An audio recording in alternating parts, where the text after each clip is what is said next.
Just checking in for a quick midday show. Saying hello to everyone. Seeing what's going on.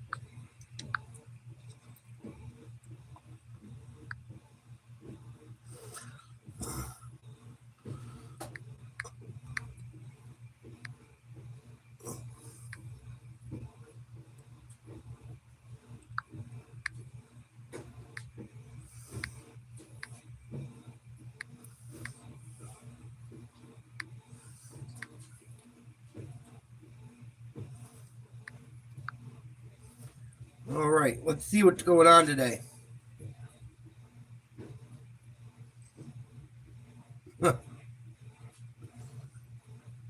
NBA returning to action tonight. We might cover the Celtics game. We'll see what we got going on. Might do that tonight.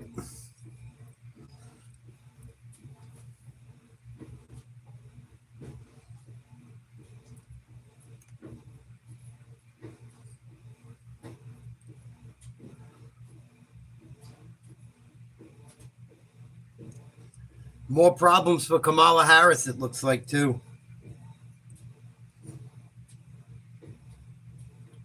Abercrombie and Fitch CEO Mike Jeffries in big trouble. Oh, this shit is happening in every industry. Every big industry. These people are using sex as a fucking weapon. It's disgusting. Really upsets me. Really fucking disgusting. It makes you wonder, where else does it happen?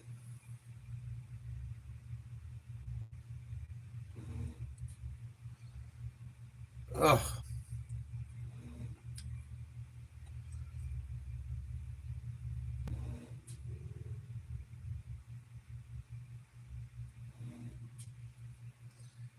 I really want to look into that. I want to look into Mike Jeffries today.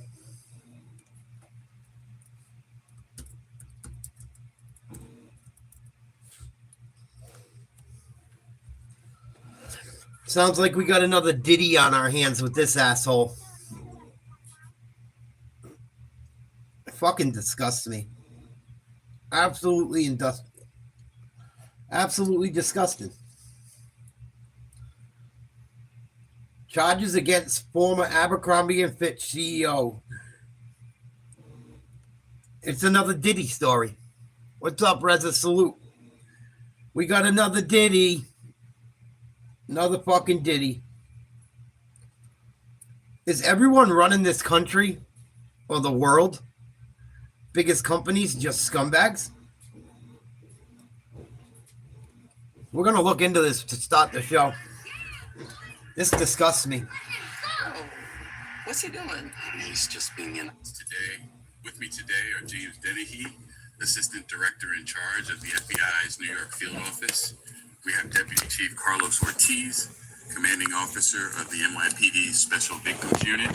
And we have my office's outstanding prosecution team, Aaron Reed, Megan Farrell, and Philip Pilmar.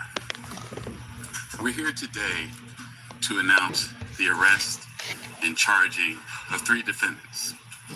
Former CEO of Abercrombie and Fitch, Michael Jeffries, Matthew Smith, and James Jacobson on charges of sex trafficking and engaging in interstate prostitution. Powerful individuals for too long have trafficked and abused for their own sexual pleasure young people with few resources in a dream of securing a successful career in fashion or entertainment. To anyone who thinks they can exploit and coerce others by using the so-called casting couch system, this case should serve as a warning. Prepare to trade that couch for a bed in federal prison. The message from today's prosecution is clear. Sexually exploiting vulnerable human beings is a crime, and doing so by dangling dreams of a future in fashion or modeling or any other business is no different. My office and our law enforcement partners will always prioritize standing up for victims, no matter their gender and no matter how powerful the wrongdoers think they are.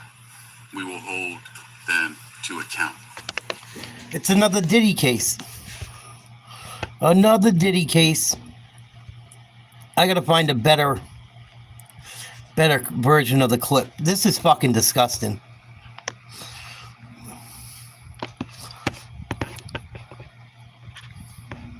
How long has this shit been going on for? When does it stop? When does it stop? It will never stop, unfortunately. But we can try to stop it. Complete piece of shit.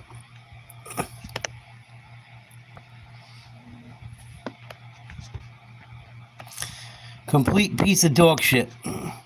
Welcome back here on Live Now from Fox 10:15 on the East Coast and 7:15 on the West Coast. Do want to get into some breaking news that we are covering right now as Mike Jeffries, the former CEO of Abercrombie & Fitch, arrested on sex trafficking and interstate prostitution charges. That is according to a spokesperson for federal prosecutors. The information coming in just moments ago here.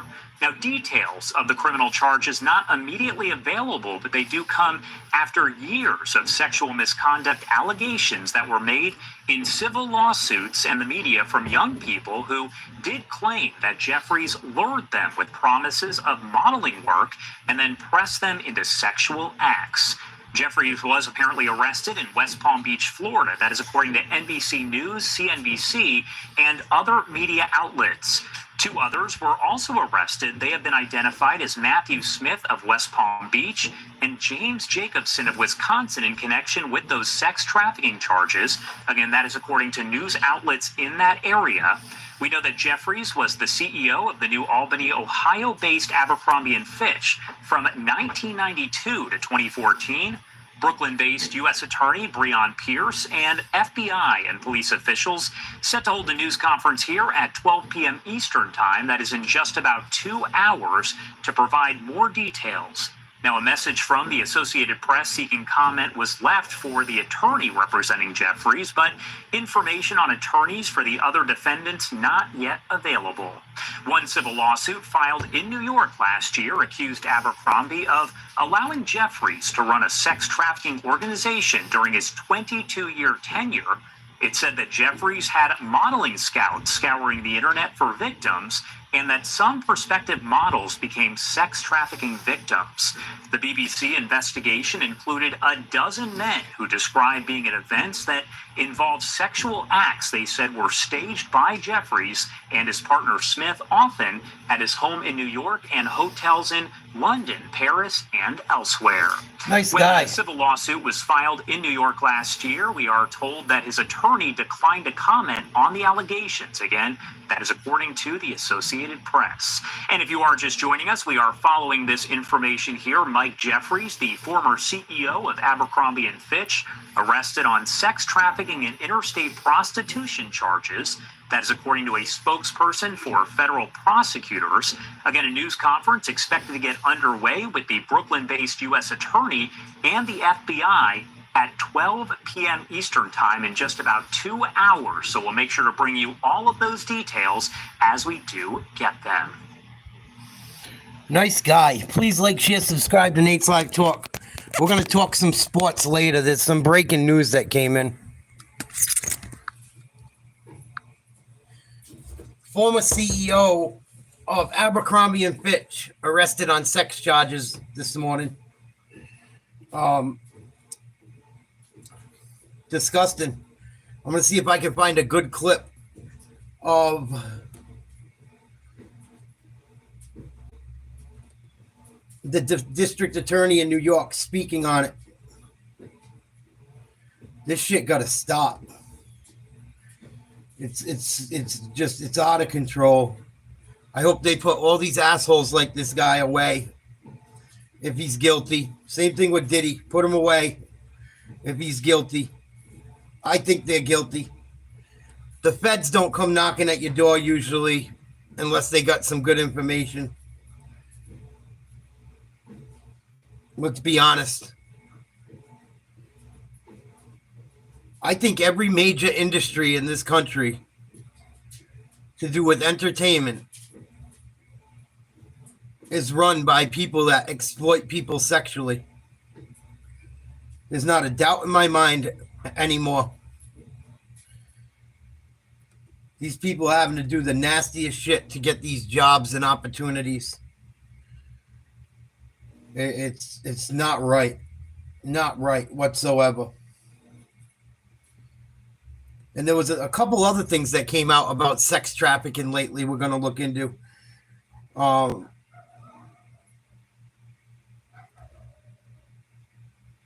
Just because I can't stand it and I want to expose these animals. These people are animals. These people are absolute animals that are doing this shit.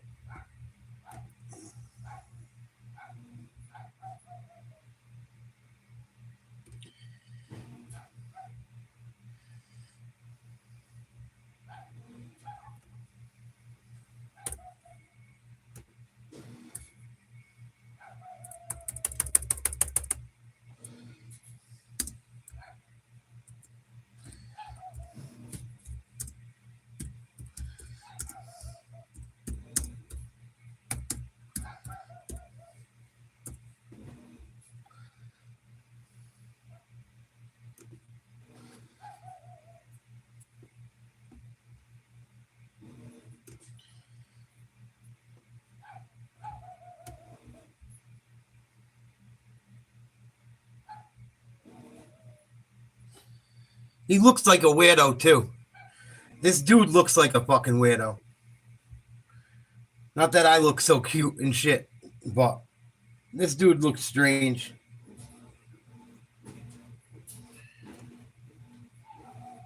Welcome back. Authorities have arrested former Abercrombie & Fitch CEO Mike Jeffries. Prosecutors are charging him with sex trafficking charges, accusing him of sexually exploiting and abusing young men, suggesting that they would be hired as models. The U.S. Attorney for the Eastern District of New York is holding a press conference on that right now. Let's listen in for just moments ago.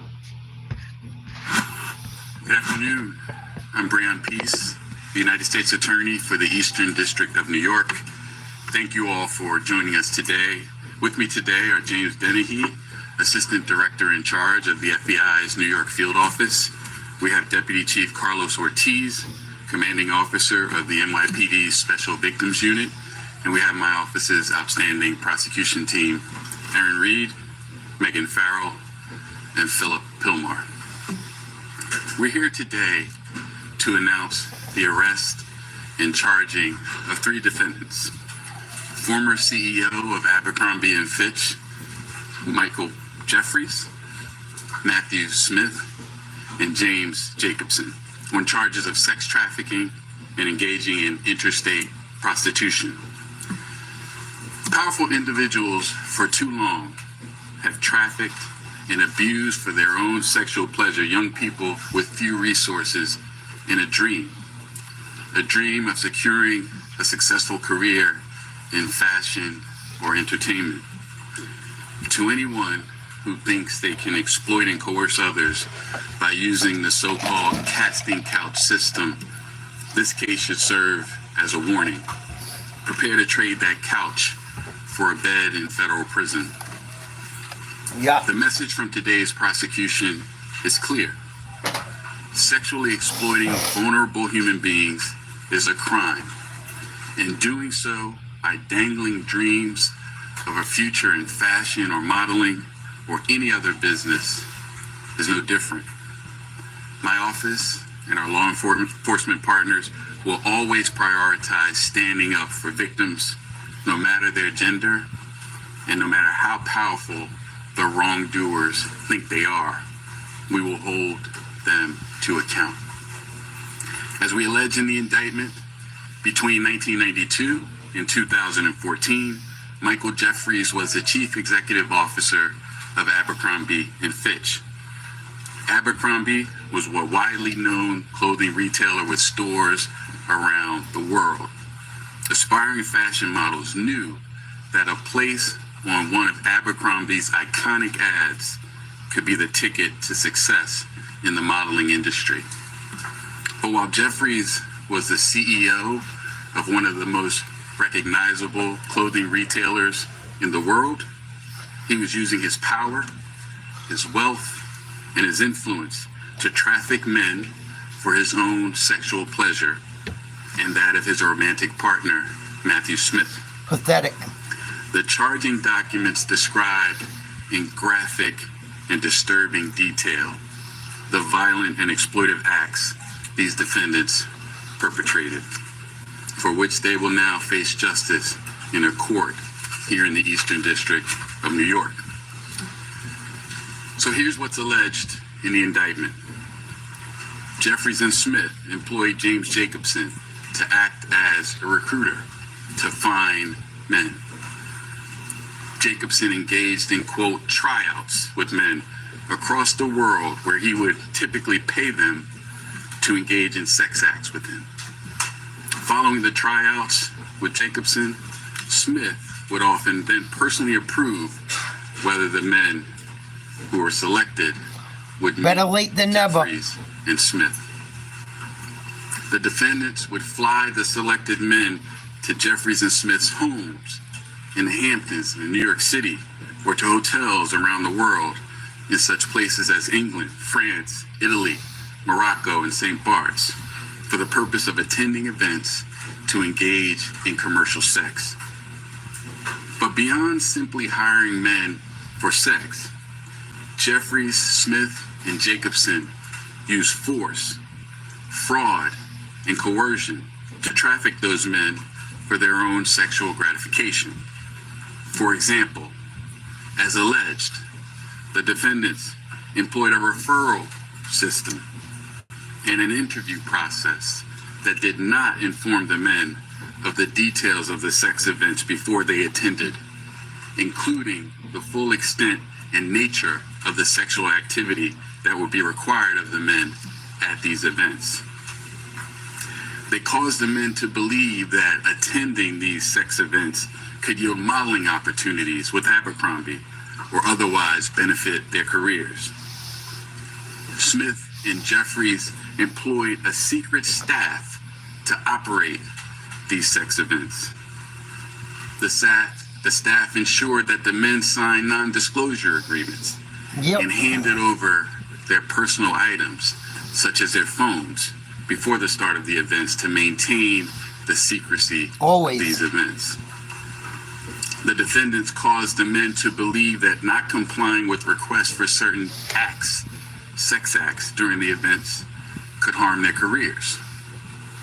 The defendants pressured the men to consume alcohol, Viagra, and muscle relaxants known as poppers during the sex events.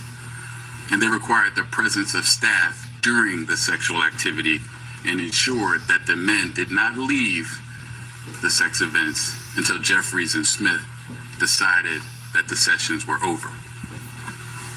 Also, as alleged, on more than one occasion, Jeffries and Smith either directed others to inject or personally injected men with an erection-inducing substance for the purpose of causing the men to engage in sex acts the men were incapable of engaging in or unwilling to engage in. Additionally, the indictment alleges on more than one occasion when men did not or could not consent, Jeffries and Smith violated the bodily integrity of these men by subjecting them or continuing to subject them to invasive sexual and violent contact by body parts and other objects.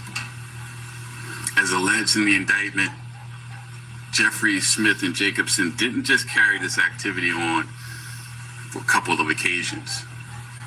Their sex trafficking and prostitution enterprise lasted at least from the end of 2008 until early 2015. During that period, the defendants hired dozens of men and transported them to New York and around the globe. They spent millions of dollars on a massive infrastructure to support this operation and maintain its secrecy. This included hundreds of thousands of dollars of cash for commercial sex, prolific amounts of money for staff to run the sex events, Gross. money for domestic travel, international travel, hotel rooms, services from a security company, and Jacobson's salary, among other things. Now, this investigation remains ongoing. Although there are 15 John Does identified as victims in this indictment, this interstate prostitution venture encompassed dozens and dozens of men. And I encourage anyone with information about this case, including anyone who was a victim of the defendant's alleged crimes, to contact the FBI. 1-800-CALL-FBI. Now, I want to thank the victims who have already come forward for sharing their stories. Prosecutions like this are really impossible without the bravery of victims who are willing to report what happened. That's the scumbag Mike Jeffries right there. Fucking piece of dog shit. Hopefully there's a special place in hell if he's guilty. To them, to law enforcement. This office, the Department of Justice, and its law enforcement partners will continue to work tirelessly to protect victims from powerful individuals who use their wealth and their influence to exploit and harm others for sexual gratification. In addition to my team, I'd like to give special thanks to FBI Special Agent Amanda Young and NYPD Detectives Paul Byrne and Antonio Pagan, who have worked hard on this investigation in the pursuit of justice. I'll now turn it over to FBI Assistant Director in Charge. And you are watching a live news conference out of New York. This moments ago, those comments were made. Former Abercrombie & Fitch CEO Mike Jeffries is under arrest. He's accused of sexually abusing and exploiting young men. And along with Jeffries, his partner Matt Smith, and a third gentleman named Jim Jacobson, also arrested in that FBI investigation. Jeffries will face a judge later today in Florida. And that's where CBS News correspondent Christian Benavides joins us live from West Palm Beach. Christian, what are we learning about Jeffries' arrest? I mean, the allegations are pretty disturbing.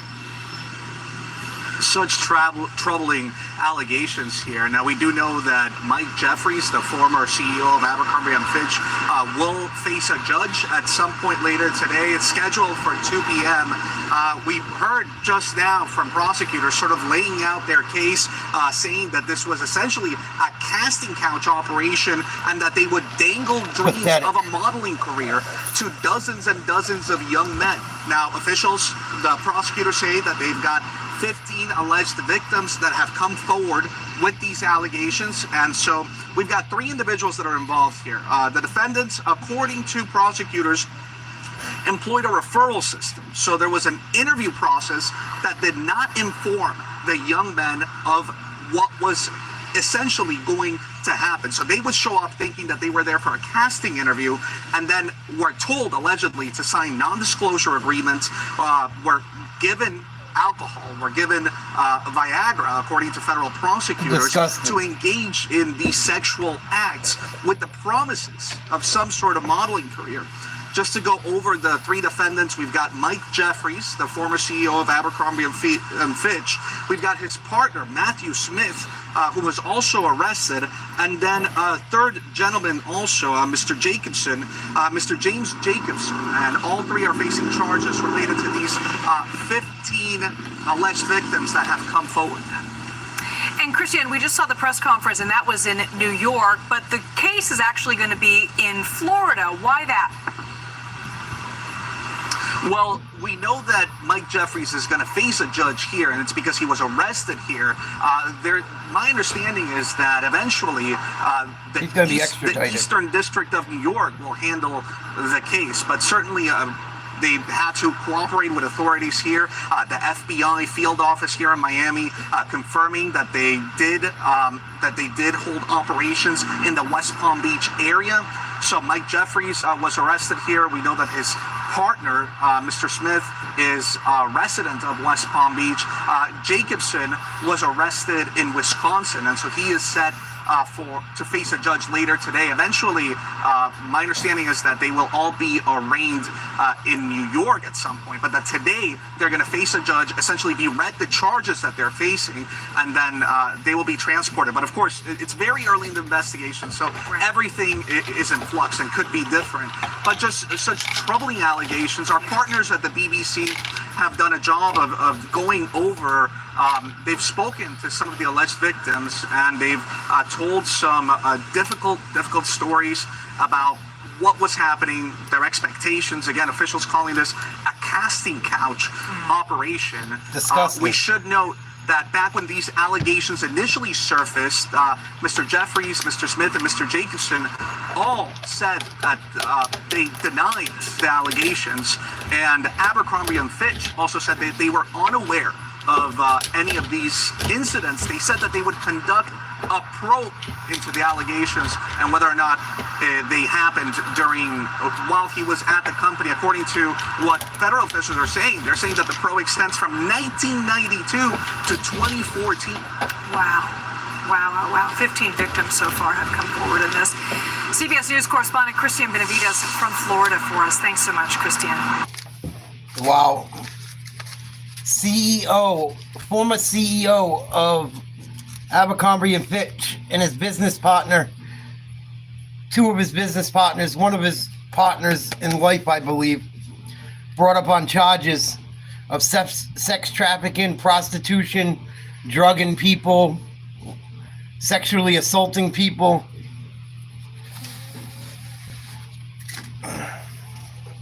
There's going to be more of this coming out everywhere. There's going to be a lot more of this coming out everywhere. Please like, share, subscribe if you haven't. We're going to look into it some more.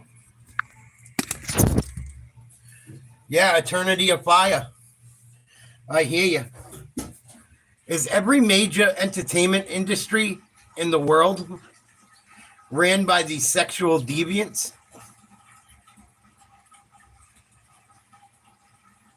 I find it very troubling.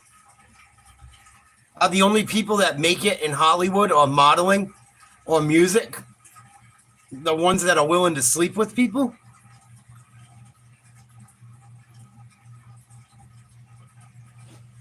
It makes me wonder, what do you guys think? It makes me think. I think most of these people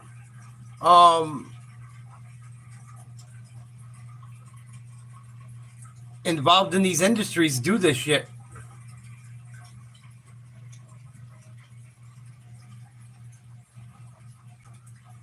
Very, very disturbing news this morning.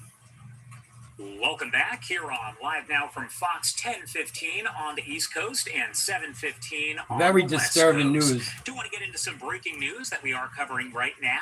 Very, very disturbing.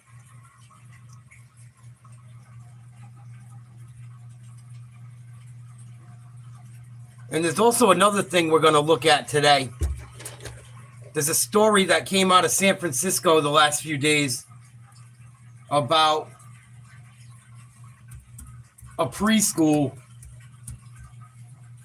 messing with young children. We're going to look into that today because it's disgusting.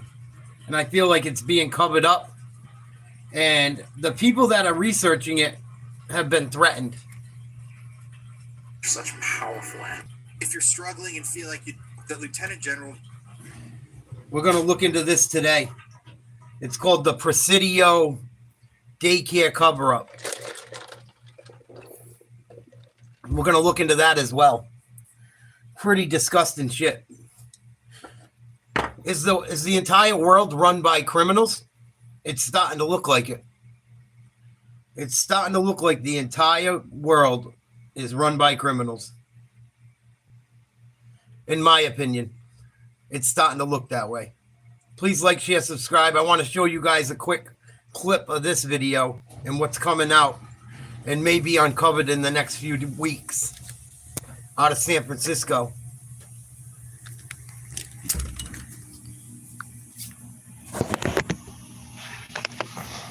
John L. DeWitt signed orders for the internment of Japanese Americans in 1942. a decision made under Executive Order 9066.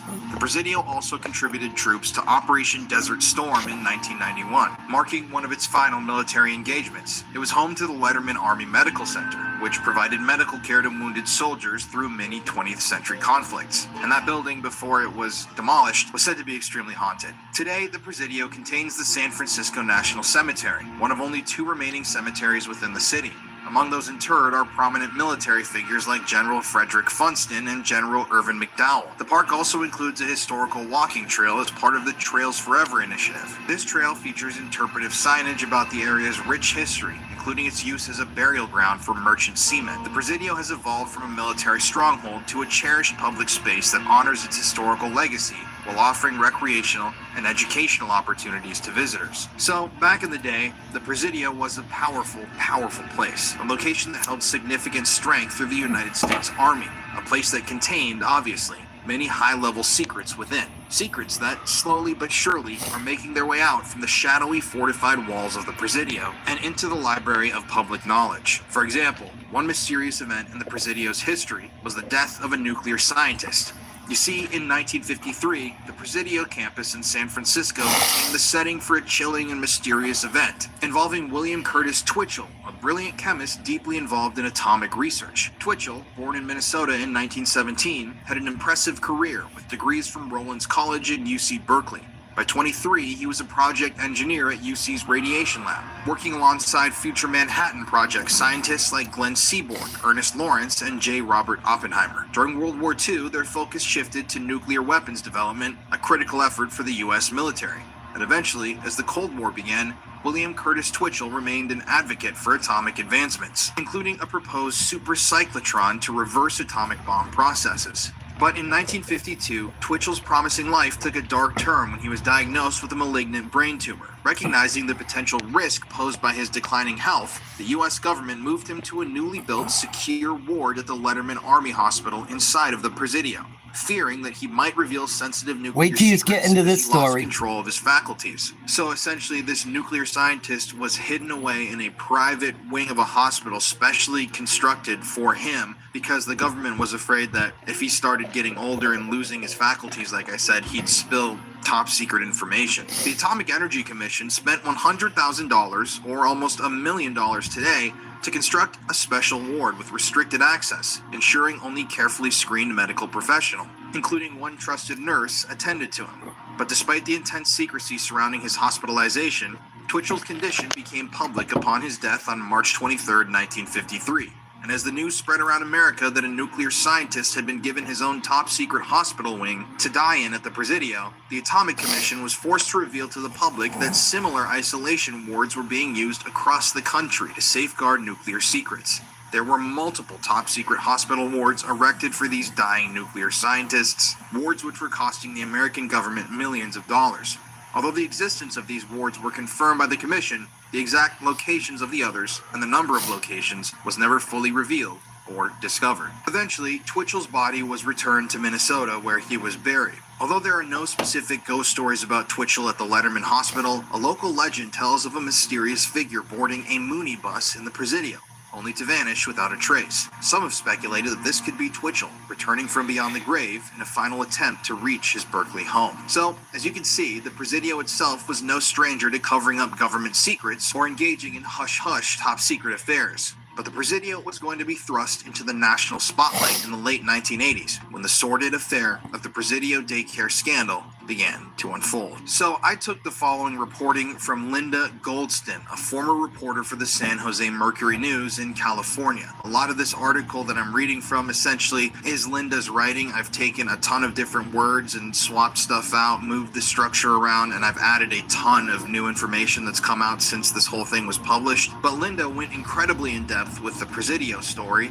and like I said, I'm going to present her findings and article. I just absolutely loved the way that Linda told the story and walked people through it. Plus, It's almost the same as how anybody else would tell this story, but this is an excellent summary of the Presidio case. I want to give credit where credit is due. This is all information I'd come across in my own independent research before, so I was able to corroborate it. And I'm sure that by the end of this, you're going to be convinced that something sinister was happening on the Presidio campus in the late 1980s. So let's get into this extremely dark and twisted story. Even before Joyce Tobin arrived at the daycare center on November 14th, 1986, she suspected that something was wrong.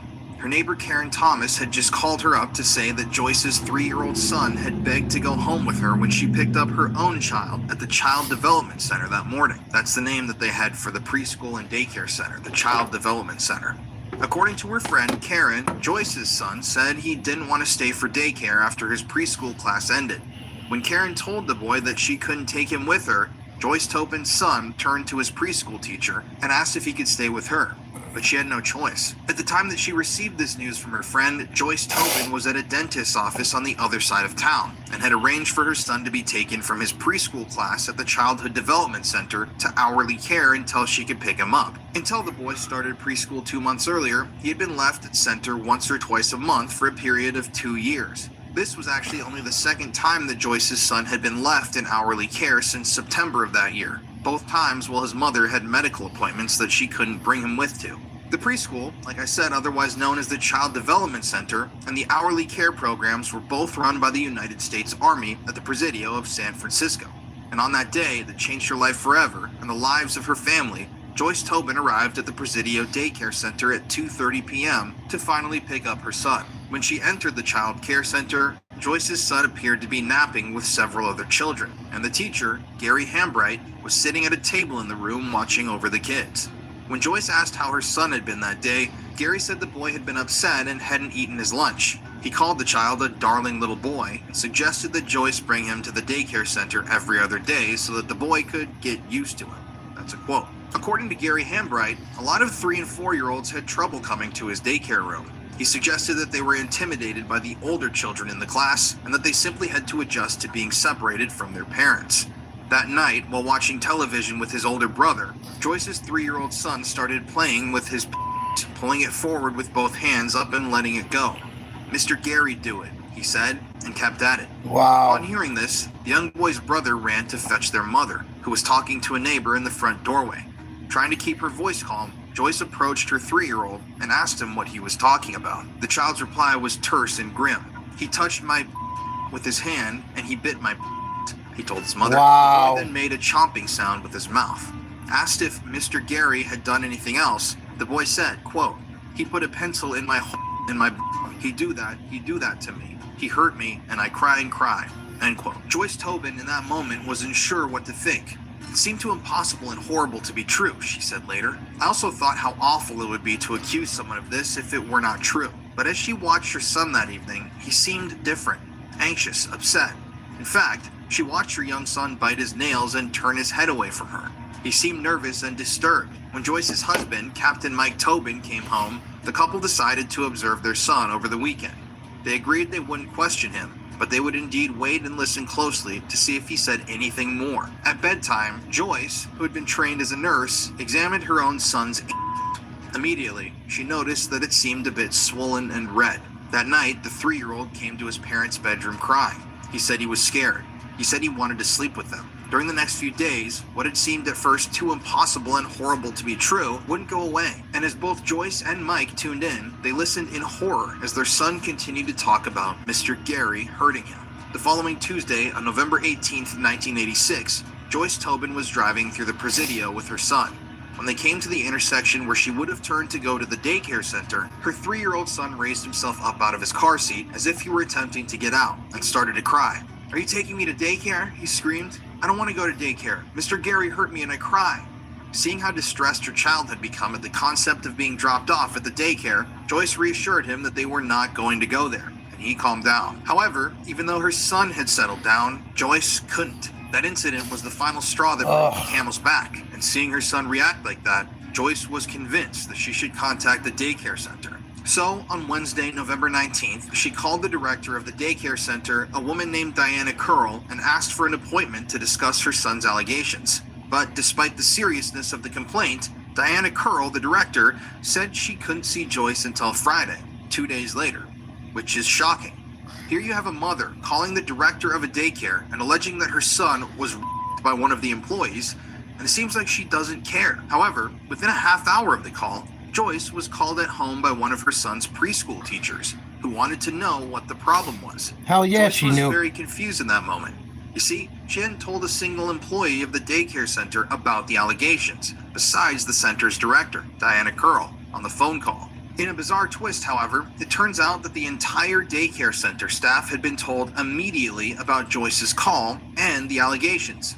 Literally, almost immediately after Joyce had spoken with Diana, the director, Diana had phoned up the staff of the center and informed them that these allegations were being made. This was on Wednesday.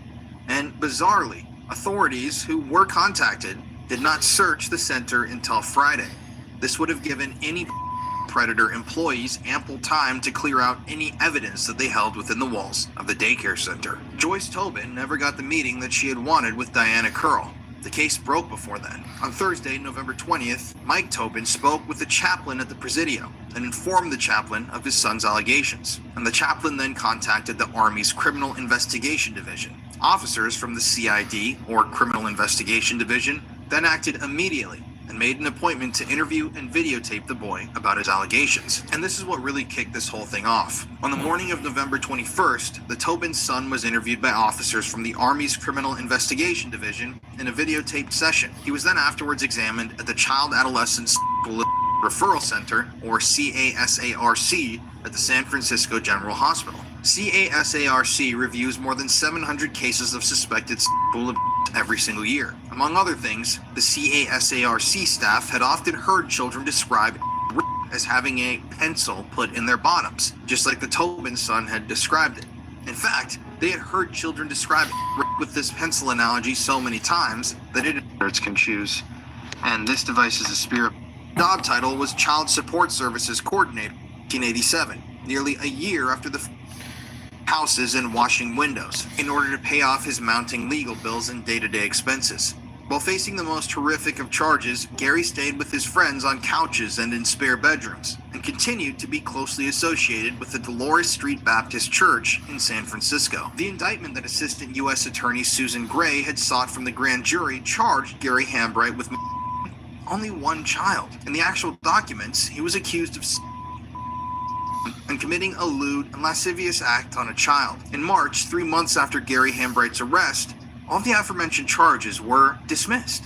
At the time, and in the press, U.S. District Court Judge William Schwartzer, who was overseeing the case, stated that he refused to allow the admission of so-called hearsay statements, specifically the comments that Tobin's 3-year-old son made to his brother and mother, and to the nurse and the doctor who examined him about the... So there was a bunch of kids that came out in this Presidio case. Please like, share, subscribe. I want to talk about it for a minute. I'm going to keep exposing this case too, because there's not too many people that know about this. And you guys know I hate people that do this shit. Why was there more than one child that said this happened to him? And first of all, there was more than one child that claimed that this guy did that disgusting stuff. Second of all, they all said that there was more things done than just their butt touched. There were several depraved things that happened. Why did the government only come up with one charge on this guy? They came up with one charge on one person when there was many kids hurt by this individual. And what kind of piece of crap do you got to be to say a 3-year-old's lying about it happening? What kind of piece of crap lies and says doesn't believe a 3-year-old when the 3-year-old says the things that were said in this video that I cannot repeat?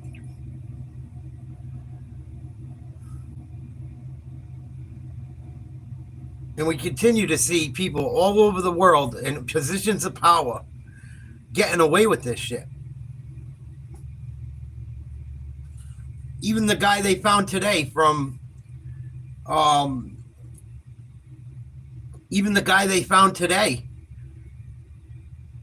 that used to be a part of Abercrombie and Fitch. How does it take 10 years to get them? Look at the Diddy shit. How does it take so long to get them? Why is this stuff allowed to go on and on and on and on?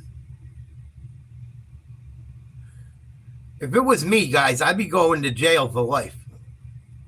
If that shit happened to anyone I loved or knew or their kid, someone's getting a bullet. No, I don't think it has anything to do with sex ed. He was 3 years old. Are you kidding me, Drippy? Use your brain. Oh, my God, use your brain. The problem is kids know too much about that shit, number one. He couldn't have came up with those details. He was being touched at school. He was horrified of driving back to that place. He was absolutely horrified when the mother tried to bring him back to daycare. He started crying and said, no, he put something in my bum. No 3-year-old's going to make that up. We got a serious problem globally. Not just America. This shit happens everywhere. And then the defense attorney, I know it's his job to be a defense attorney, but to have the balls to go up there and make a paycheck saying the 3-year-old's lying is disgusting. That's why I wanted to show some of that video, Ace. It's that disturbing. People don't know this shit even happened. People don't even know this case happened.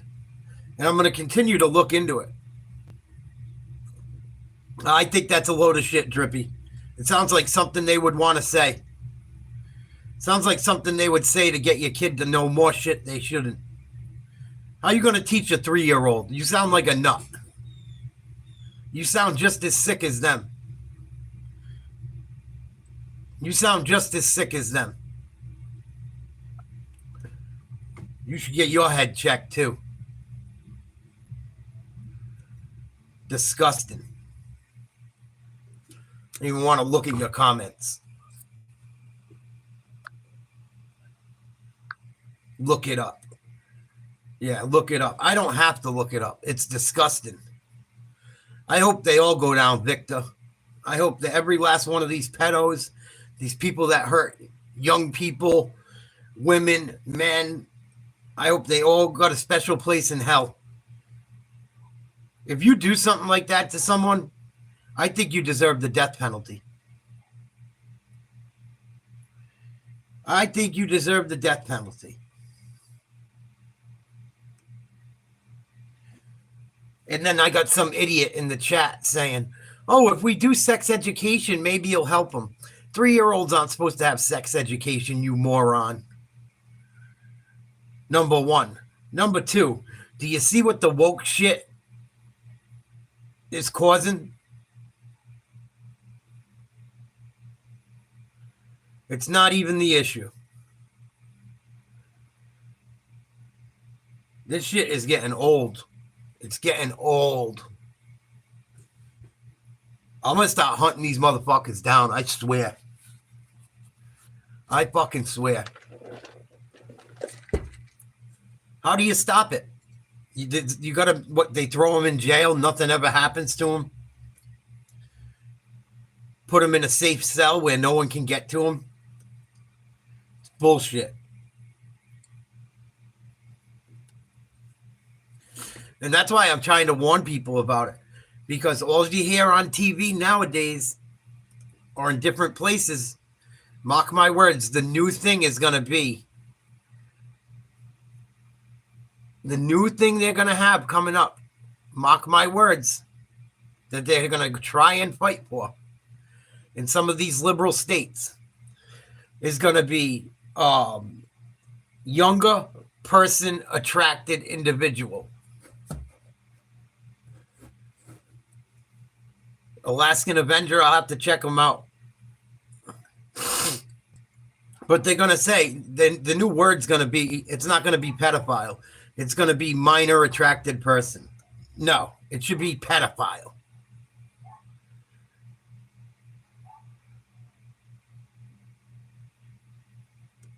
So if you have children, you be careful what you do with them. You be careful where they go to daycare. You be careful what school they're in. Because this shit is horrifying. Horrifying.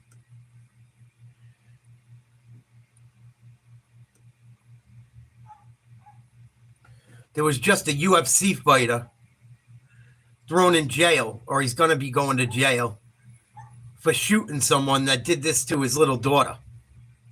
And he's going to go to jail? Bullshit.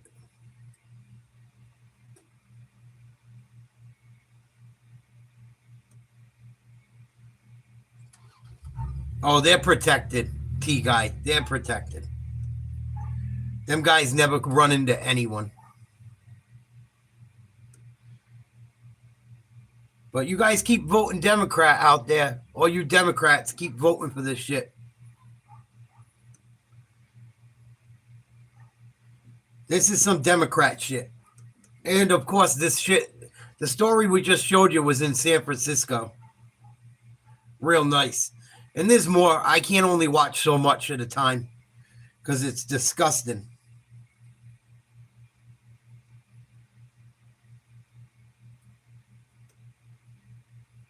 The shit we are allowing as Americans has to stop. The shit we are allowing as Americans has to stop. Keep letting these trans people, these gay people, these liberal people make all the rules. This is what's coming. Absolutely, Victor. I'm not an idiot. These people can comment whatever they want. I know what really goes down. I agree. That's why I don't pay attention too much anymore. Don't let that chip spoil your trip. Is that a chip? Trans woman. A trans female, yes, ma'am, sir. People like to hear themselves talk. Disgusting. We're going to see an idiot destroy a woke liberal trans. I'm so sick of this shit.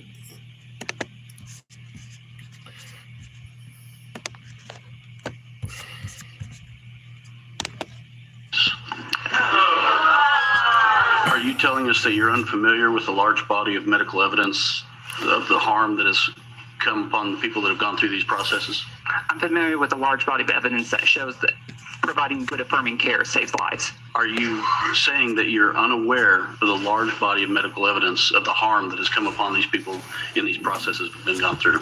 Are you unaware of that body of evidence? I will repeat what I just said. Are you unaware of that I will body of repeat evidence? what I just said. You said that you're a trans woman. A trans female, yes, ma'am, sir. Do you have a penis?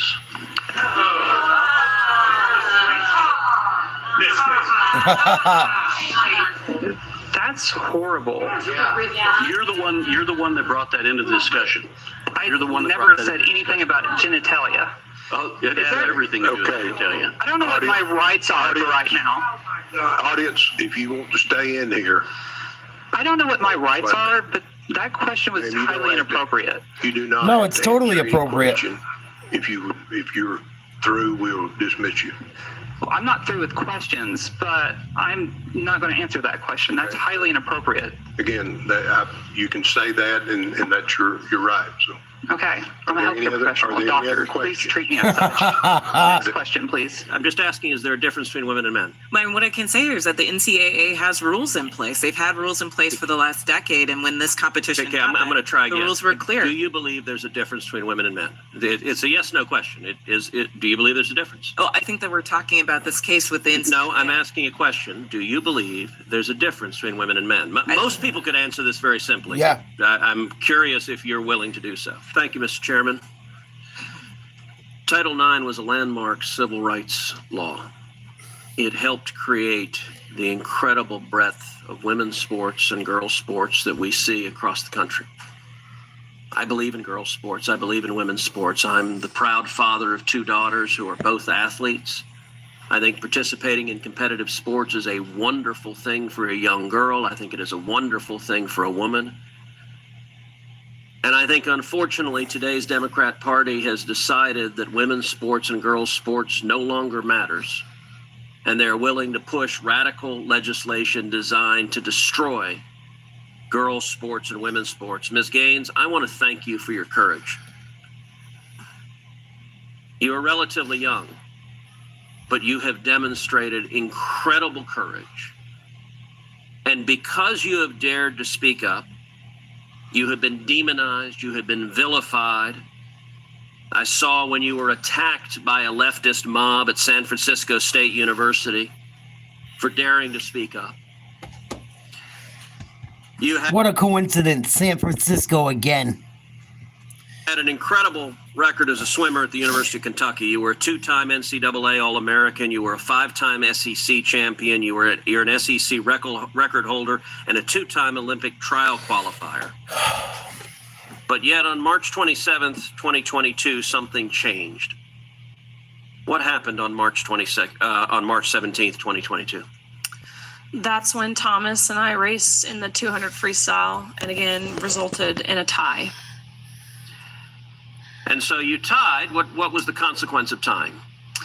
We went behind the awards podium where typically you're handed your trophy, you're marched out, you're named an All-American. And so we go back there and the official looks at both Thomas and myself and says, "Great job, but you guys tied. And we only have one trophy, therefore we're giving this trophy to Leah." And I question this and I say, why? And at first I shortened it in my testimony, but really he stumbled on his words. He didn't know how to answer this. And at first he's, well, we're just doing this in chronological order. To which I further pressed and I said, okay, well, what are you being chronological about? Because we tied. And if we're doing this off alphabetical order, G comes before T. So what are you being chronological about? To which this wasn't a script they had prepared for him. And he actually appreciated his honesty. He did say, we have to give the trophy for Leah because Leah has to have it for pictures. They've made that clear. Leah has to have the trophy for pictures. You can pose with this trophy, but you have to give yours back. You have to go home empty-handed. Leah Thomas takes the trophy home. End of story. Now, let me ask you, as someone who's competed at the elite level, in your experience, is there a difference between women and men? Of course. I think we learned this at a very young age, watching even 12 and unders play. Going through puberty causes irreversible advantage that no matter the training, no matter the diet, no matter any alterable change you can make will overcome that male advantage, especially in sports like swimming where lung capacity matters so much. Even something as silly as throat size, men have on average a 40% larger throat, which sounds like it's nothing. But when you're grasping for air, that 40% larger throat makes a huge difference in athletic success, not to mention height. You guys know the differences. Ms. Robinson, do you agree with Ms. Gaines that there's a difference between women and men? If the question is about trans women, I'm just asking, is there a difference between women and men? I mean, what I can say is that the NCAA has rules in place. They've had rules in place for the last decade, and when this competition happened, I'm going to try again. The rules were clear. Do you believe there's a difference between women and men? It's a yes/no question. Do you believe there's a difference? Oh, I think that we're talking about this case with the NCAA. No, I'm asking a question. Do you believe there's a difference between women and men? Most people could answer this very simply. I'm curious if you're willing to do so. Oh, absolutely. I'm just putting it into the context of the conversation that we're having. I think that there are definitions related to sex. Is that a yes? So I'm trying to get a yes or no. I'm not trying to get a speech. Is there a difference between women and men? I think that there are definitions for biological sex. Okay, so you're not answering that. Let me ask you this question then. Wow. Why do women's sports exist?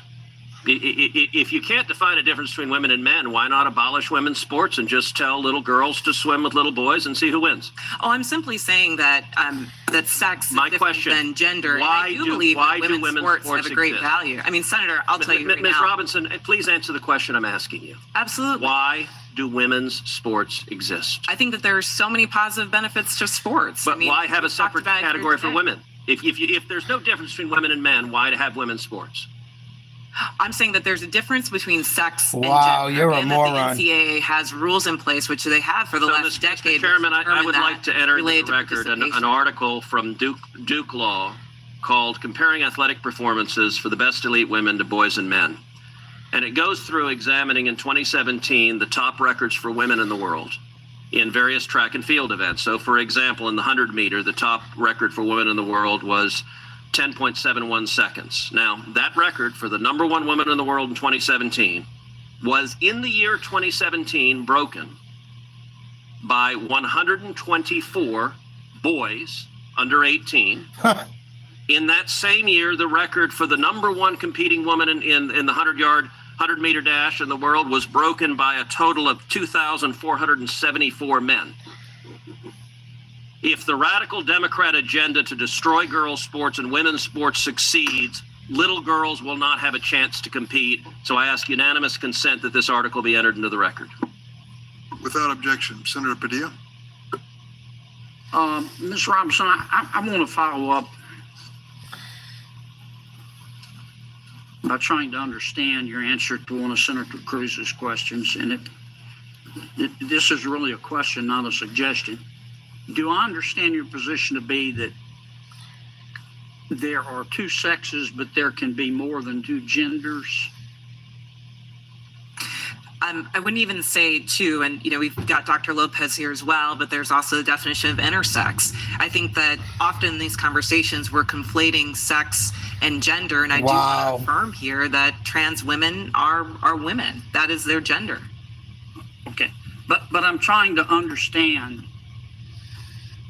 Do you make a distinction between sex and gender? Yes, sir. Okay, explain that. Just. Do you think there are more than two sexes? I believe that there's a definition for intersex as well that I want to acknowledge. Right, Jim? But sex is a sign of birth. I'm just trying to understand. Pull water from thin air and never work. This woman makes a ton of money to be a moron. Thoroughly confused. So you're born, I'm talking about biology, male, female, and what else? I believe that intersex is also acknowledged, but again, I'm not a doctor here. What I can And what does intersex mean? Is that You're a there's moron. difference between sex and gender, and I think in these conversations we're conflating the two. Well, but I want to start with sex. Okay, there's male, there's female. When a baby's born, before the baby has had time to even have a sense of self, there's male, female, and intersex. There's a third. I believe that is true, but I would defer to Dr. Lopez as I'm not a physician. Okay. And how many genders are there?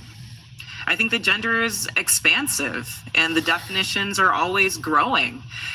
Today I can tell you Correct, I know HBK. people that talk about non-binary as more than 5. I think the gender is not a binary, is what I'm trying to say. Are there more than 5 genders? I'm just trying to understand. Are there more than 5 genders? Well, I think that there was a time where women wearing pants didn't feel like it was appropriate for their gender, and yet I'm wearing pants today. I think that there are ways that we express our gender that are expansive. Are there more than 5? I wouldn't subject myself to naming how many genders there are, but what I can say is that gender is a reflection. Excuse me? There's an infinite number of genders. I think depending on your culture, there are a lot of different genders that exist. And I can also say that it's a term that's evolving. If you look at young people today, they really don't lean into the binary of only woman and man. So I think that it's incumbent upon us not to legislate on this, but create space for them to explore what their identities are, what their gender identities are. Wow. Let's get back to athletics. I think I understand what you're saying. There are 3 sexes. Male, female, and intersex. I believe that to be true, but again, I'm not a physician. And there are an infinite number of genders because gender is a mental state. Gender is about expression, and I think that there are a variety of ways that you can express your gender. Okay, so there's infinite number. All right, let's go back to the biology. Male, female, boy, girl. Okay, biologically, do males have an advantage over females biologically in sports? Again, I'm not a physician. Oh my God. I can't speak to that. What's your real world experience? It depends. I mean, there are some people who are born male that I'm faster than if I were to sprint against them, and some that I'm not. Some males that are taller than some women, and some that are shorter. That a biological male has a physical advantage in sports over a biological female? Not as a definitive statement. Give me an example. Oh my God. Well, no, I don't think. How many female members of the NBA do you see? Well, I can say that, there's been this news article about men that think that they could beat Serena Williams in tennis. They would. That they think that they could actually score a point on her. And it's just not the case. She's stronger than that. What's your experience been? Male, female? Both Serena and Venus lost to the 203rd ranked male tennis player, which they're phenoms for women. My experience, my husband, he swam at University of Kentucky as well. In terms of accolades and in terms of national ranking, I was a much better swimmer than him. He could kick my butt any day of the week. Thank you, Riley. Okay. Thank you, Miss Gaines. I just think, Miss Robinson, I'm trying to understand where you're coming from. I think you lose a lot of credibility when you don't concede that a biological male has physical advantages over a biological female. I mean, I just think that's a proven fact, and you really hurt your credibility. I understand you want the world to be a better place. I do too, and I don't think people ought to be discriminated against because of an immutable characteristic. I don't. And I think that I think everybody ought to be free to be themselves. And what you do in your bedroom or what I do in my bedroom with a consenting adult is nobody's business. But if what I do in my bedroom with a consenting adult, if I decide I want to tell somebody's child about it, then other people have rights too. Yeah. And I think parents have rights. And I think biological females have rights to be able to compete fairly in sport. In Getting crazy. Do not shop at Walmart until you see this. So my brother works at Walmart, and he let me in on a little note. Please like, share, subscribe to Nate's Live Talk. What do you guys think? Your feelings are the bane of your existence. All right. Kennedy is a national treasure. You should have a bag over your head. No, I think he hit the head on the nail. He hit the nail right on the head. But these are the same people that want to tell you fucking how to raise your kid. These are the same people that are going to tell you of gender reaffirming care. These are the same people that push for minor attracted individual instead of pedophile. That's going to be the new one in the next 10 years. You watch. You watch. In the next 10 years, they're going to try and push the pedo shit. But these people are morons. Complete morons. Most of them are very far left leaning. Complete idiots. Complete idiots. Please like, share, subscribe to Nate's Live Talk. Let's watch a based man destroy this woke professor. I love watching woke idiots get exposed. You, Ms. Maskey, but before I do, I just want to clear one thing up. Professor Bridges, you said several times, you've used a phrase, I want to make sure I understand what you mean by it. You've referred to people with a capacity for pregnancy. Would that be women? Many women, cis women, have the capacity for pregnancy. Many cis women do not have the capacity for pregnancy. There are also trans men who are capable of pregnancy, as well as non-binary people who are capable of pregnancy. So this isn't really a women's rights issue. We can recognize that this impacts women while also recognizing that it impacts other groups. Those things are not mutually exclusive, Senator Hawley. Oh, so your view is that the core of this right then is about what? So I want to recognize that your line of questioning is transphobic, and it opens up trans people to violence by not recognizing that. Wow, you're saying that I'm opening up people to violence by asking whether or not women are the folks who can have pregnancies? So I want to note that 1 out of 5 transgender persons have attempted suicide. So I think it's important because of my line of questioning. So we can't talk about it. Because denying that trans people exist and pretending not to know that they exist. I'm denying that trans people exist by asking you if you're talking about women having pregnancies. Do you believe that men can get pregnant? No, I don't think so. So you are denying that trans people exist? And that leads to violence? Is this how you run your classroom? Are students allowed to question you? Absolutely. Or are they also treated like this? Where they're told that they're opening up people to violence? We have a good time in my class. You should join. I bet. You might learn a lot. Wow, I would learn a lot. I've learned a lot just in this exchange. Absolutely. Extraordinary. Yep. Ms. Maskey, let me ask you something. So you provide health care to women free of charge, right? Is that right? Absolutely. You've done this for many years. Yeah.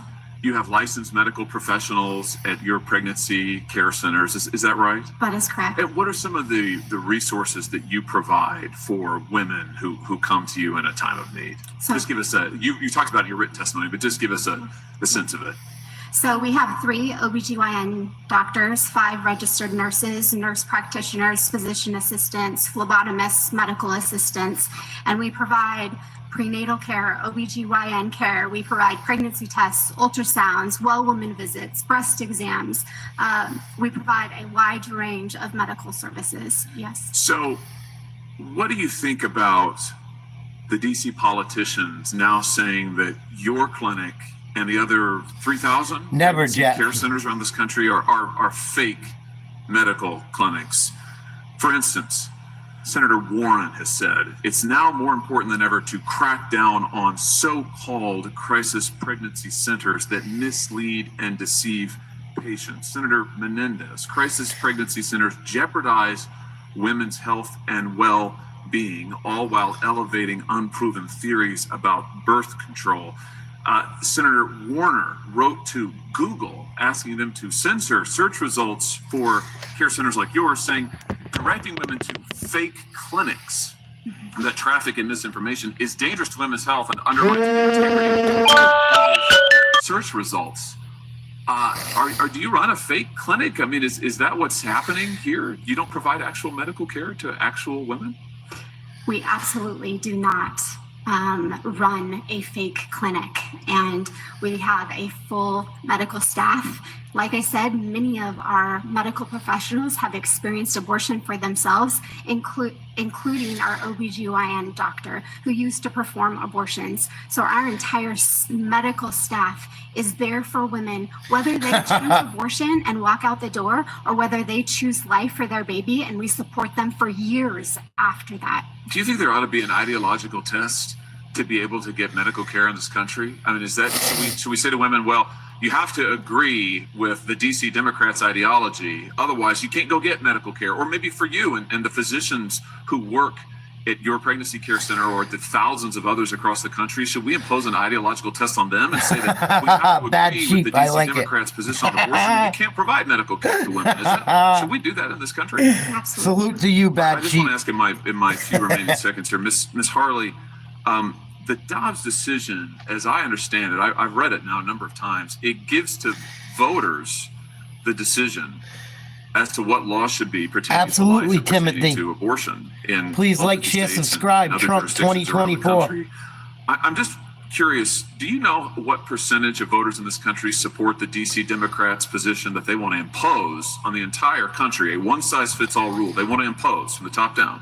Do you know what percentage of voters support their position, which is also, by the way, the same position taken by North Korea and China, other notable violators of human rights? Do you know what percentage it is? I know that nearly 90% of Americans oppose abortion in the 3rd trimester.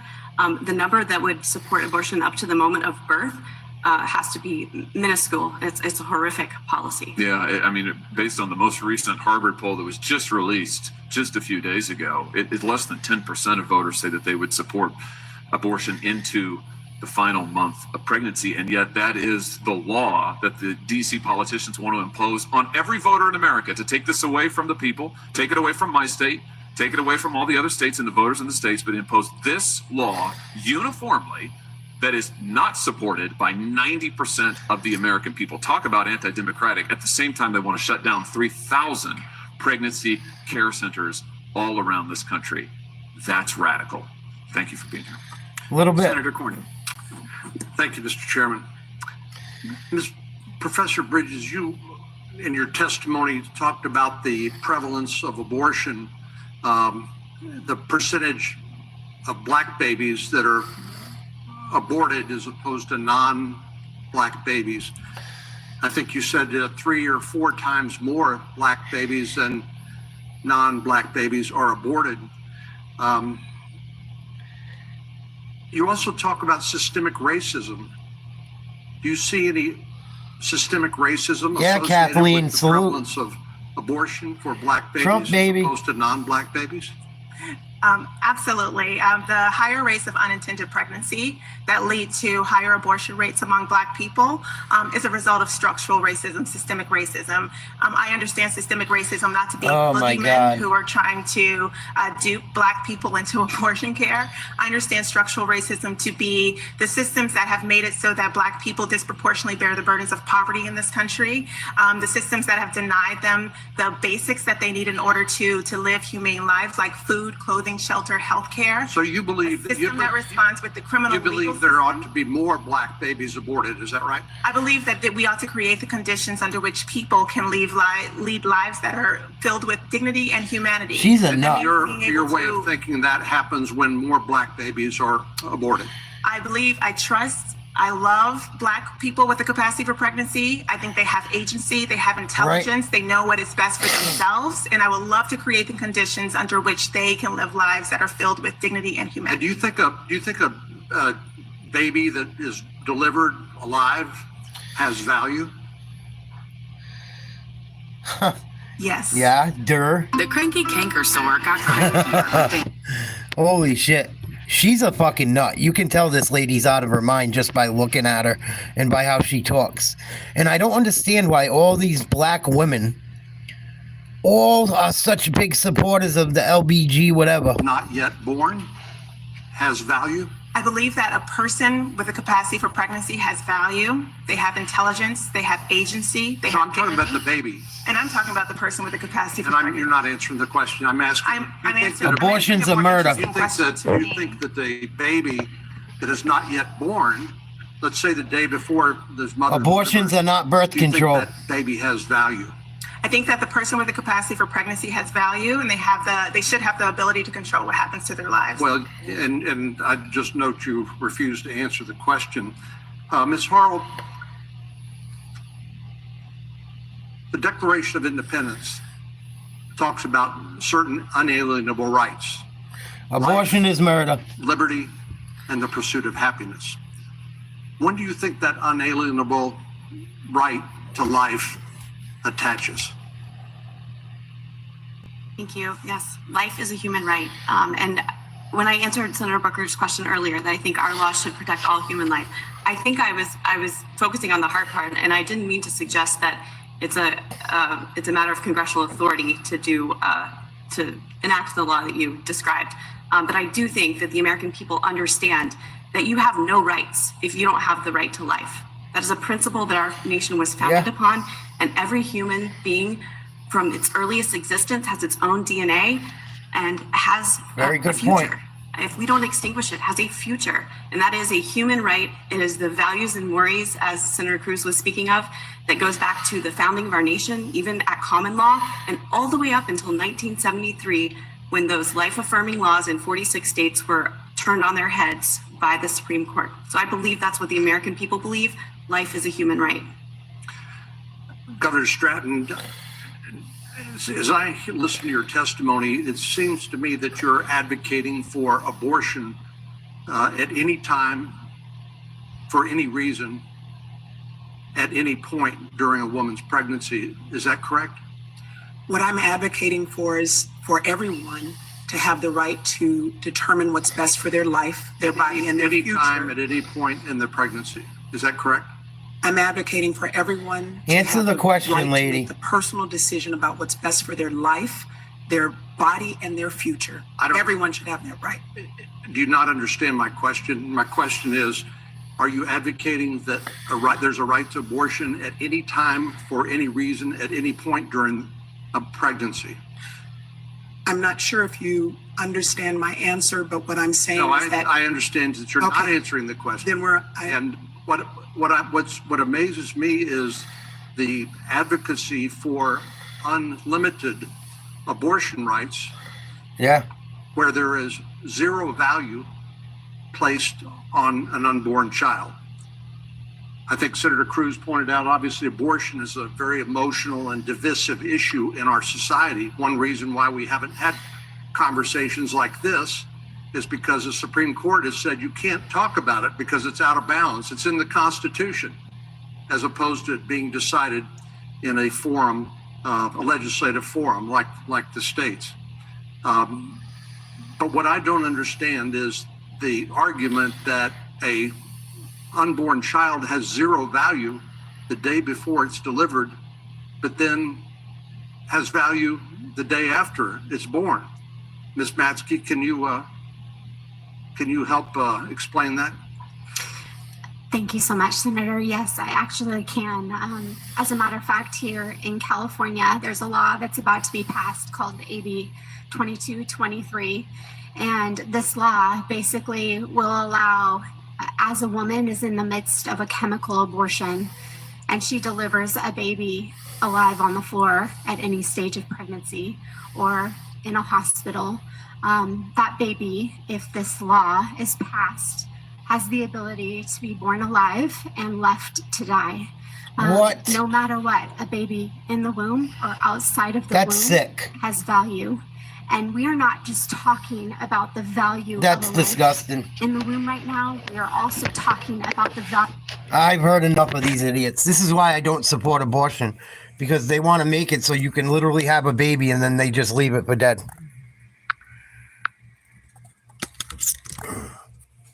Please like, share, subscribe to Nate's Live Talk.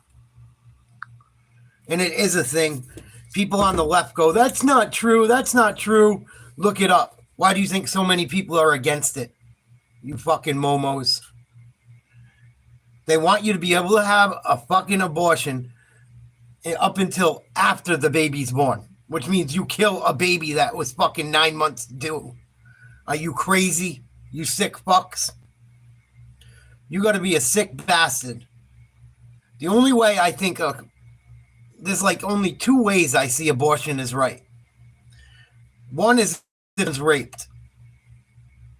The other one, I'm not even sure I believe.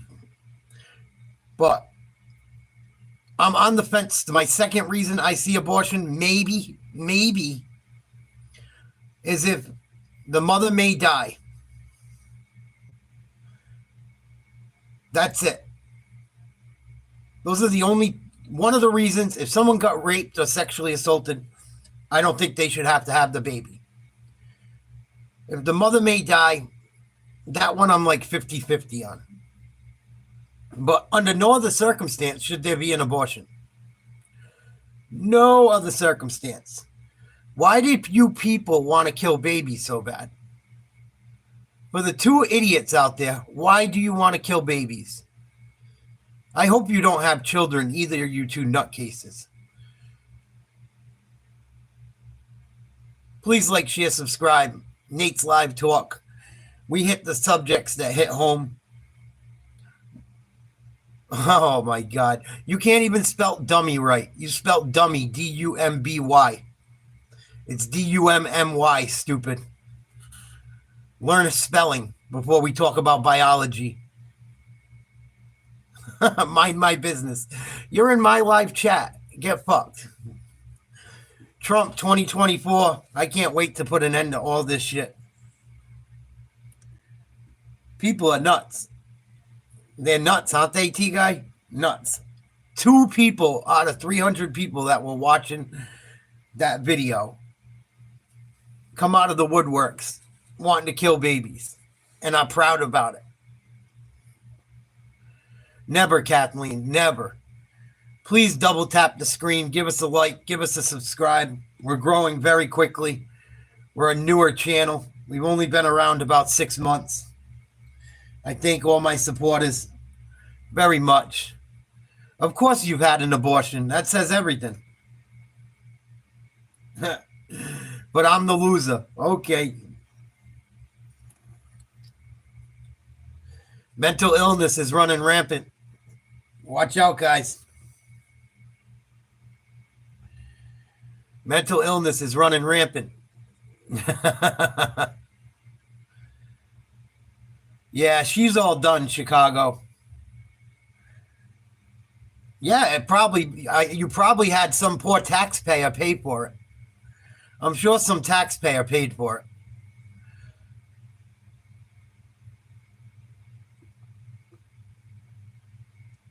No one's ever prepared to have a child. That's a lousy excuse.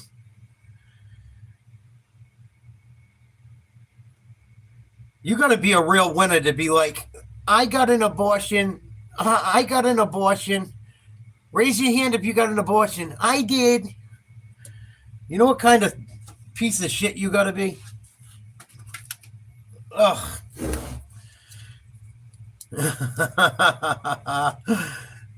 Oh, Chad, give it a break. Always a Chad or a Karen. Oh.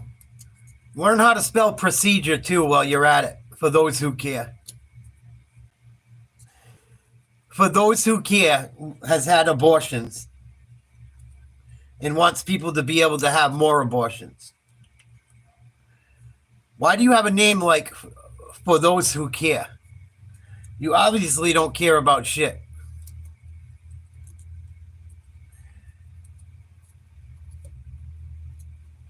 Oh, yeah? If you're one of the best parents I could ever hope to meet, why did you unalive one of your children? Good parents don't unalive their kids. Sorry. Oh, and you're a man hater? Here we go. That explains it all. You men have no clue. Most of these women hate men. That's why they want to kill your babies. Trust me. I agree, Albus Jones. Salute.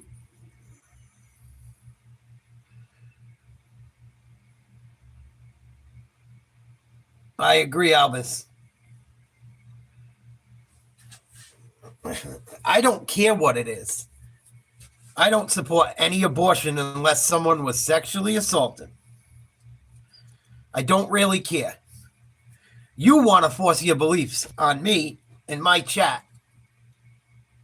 That majority of us don't believe in it. Go to a fucking pro-abortion rally. Go to a pro-abortion channel. Oh my God. How about one done by God? You're a nutcase. Oh my God. A miscarriage is not an abortion, you idiot.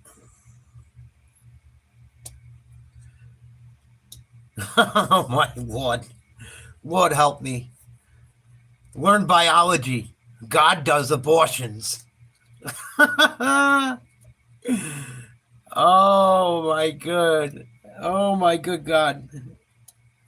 Lord, I can't wait till you nuke this place. But Albus Jones, great point. I speak about that a lot. People don't value relationships anymore. People don't value each other. People don't get married and believe in marriage being an oath under God. And that's why we're in the state we're in, largely.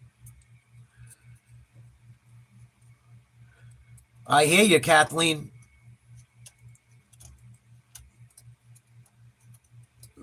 A basement dweller. Yeah, we're a new podcast. We do it out of the basement.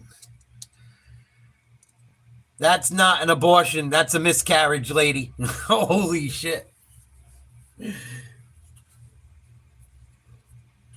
Ugh.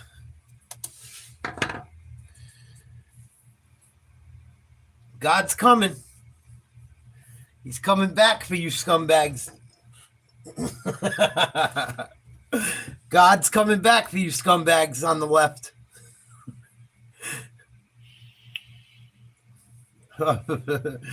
I think you had a spontaneous abortion of your brain.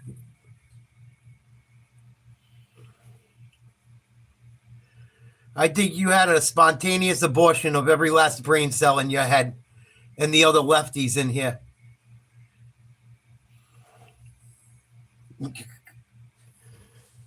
And I think I speak for everyone else when I say we wish your mother had an abortion.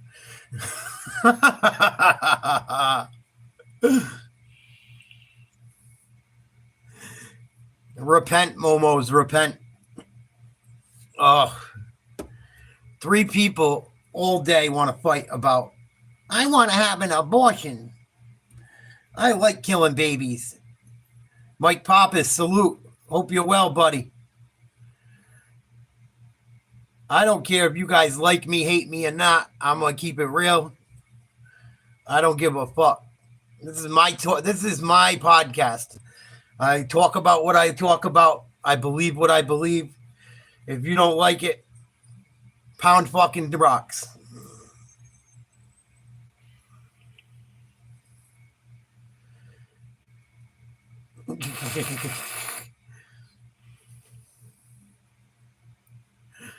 Oh, man. Of course they are, Kathleen. Dave Bruin, salute. Please like, share, subscribe.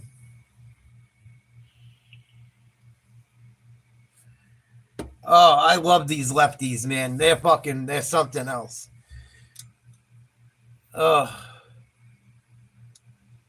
We want abortions. We want to kill babies. Fucking weirdos. Weirdos. You're going to be a fucking weirdo. These are the same people that support Kamala Harris. They support abortion. They support trans. Next, they'll be supporting fucking people that are into young people. That'll be the new thing. I'm telling you, it'll be coming. Keep your eye out.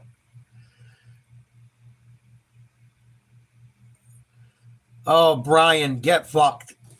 No one cares what you say, Brian. You're a moron. Ravens looked good last night, Mikey.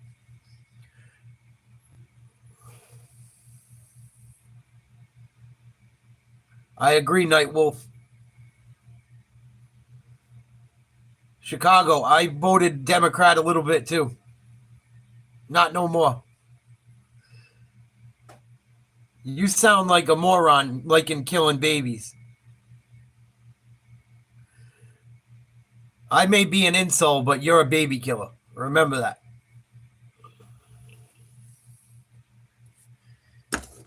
And you guys are helping me make money. Unfortunately.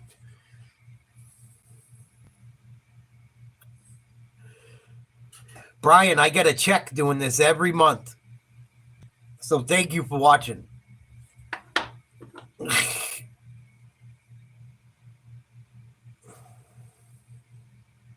It sounds like it, Dave.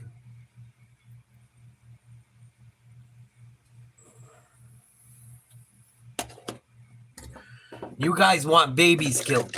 You're crazy. Unless the mother was sexually assaulted, I really don't think you should have an abortion. Abortion is not supposed to be birth control. Nah, man, I get a lot of donations, man. You'd be surprised. My checks are usually pretty good. Bigger than anything you get. And this is just one of my hustles.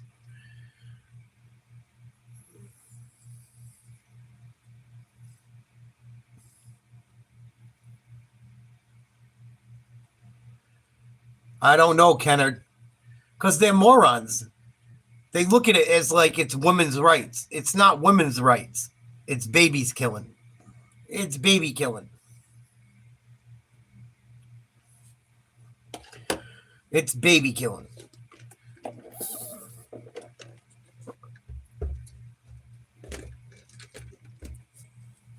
It's hilarious. Please like, share, subscribe. Being in your mother's vagina could be toxic too, Brian, but you still crawl out of there every day. You'll be okay. I'll be okay. Who are you to say what women's rights are? See how nuts people are nowadays? Who are you to say? Who are you to say? Because I don't care about the woman. I care about the baby. I care about the baby, not the woman. These same women would kill a baby right in front of you. If you got this girl pregnant, you don't got a say in having a kid.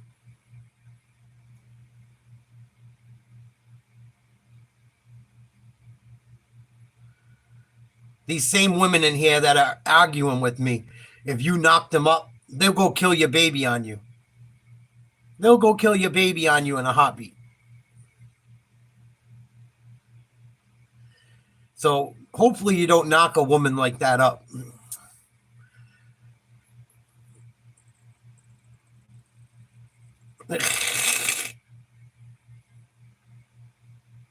That too, T-Guy.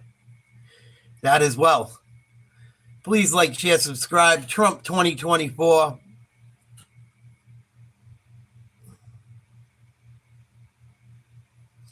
What's up, 540? Oh, the trolls are out today, brother. The trolls are out today, brother. Got a bunch of baby killers in the chat.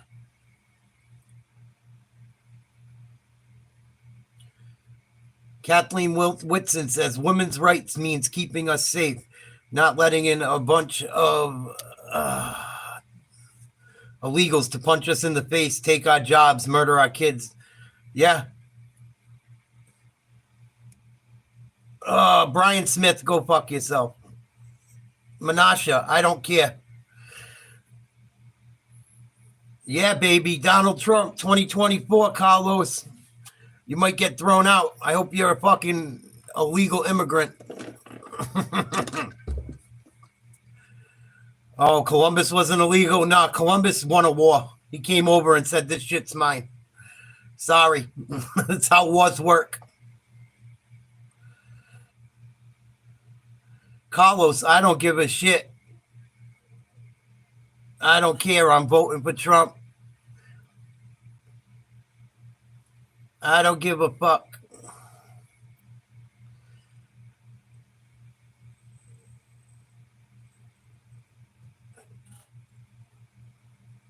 Right?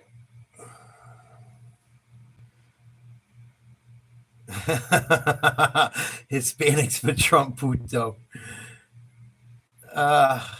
Suck my dick, Nico. How about that? Thanks for supporting the show. You're helping the algorithm. Go Trump. Hell yeah, Daniel. Please like, share, subscribe. Thank you, God. Tell him to stop killing babies, God. No doubt, Kenneth. I don't give a fuck. Fuck these idiots. I don't give a fuck. They can all suck it. They can all suck a big fat one. Confucius says, when a bunch of baby killers want to tell you off, tell them to suck my dick.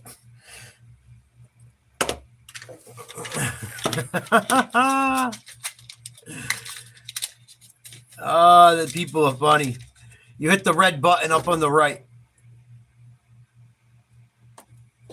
New Orleans Saints, they're trash. Unfortunately. You got to get a quarterback. You got no quarterback. But I like the Saints. I like Saints fans. New Orleans is dope. My team's even worse.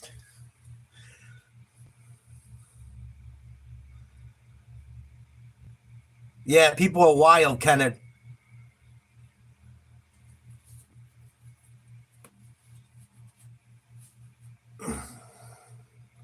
Yeah, most of the people that want abortions probably do sleep around, I'm sure.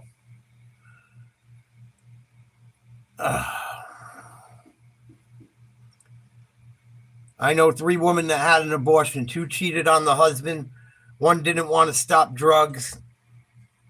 F women, because 90% of them do that.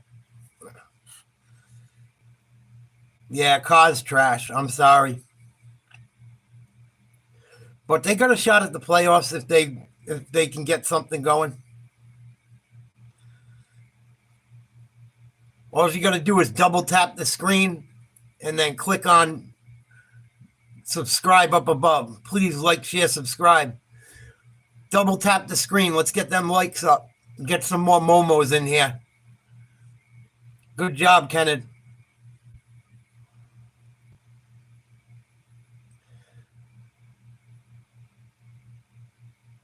Oh, yeah, Captain. I hear you.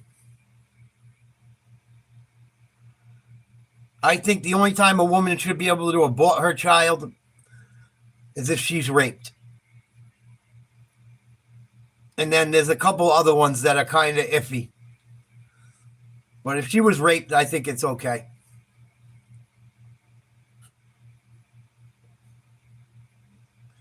Yeah, Caleb Williams might fall apart down the line.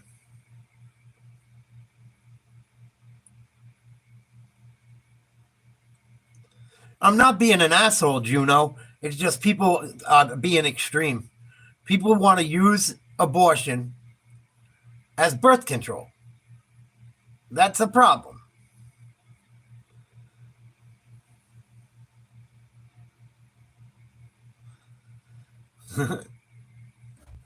Man, my haters got me popping today.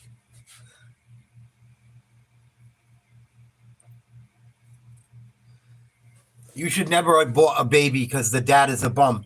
So why would you sleep with a dude that's a bum, Moonlight? Dirt. Because you're a retard?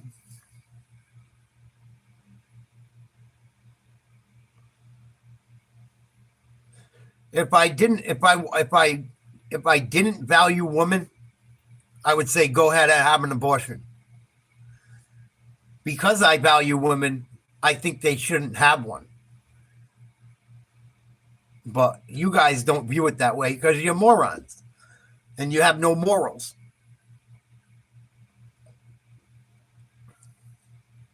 Pretty much, Captain. I think all that shit's bad, O-Pill. I think it's bad. Funny shit. Funny shit.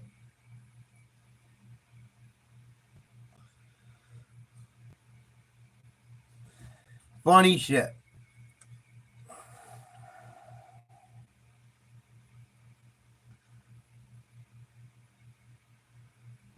Let's see what Trump's up to.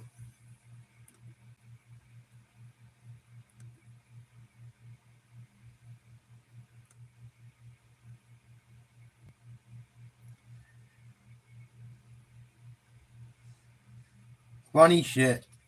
You guys are amazing, man. Amazing.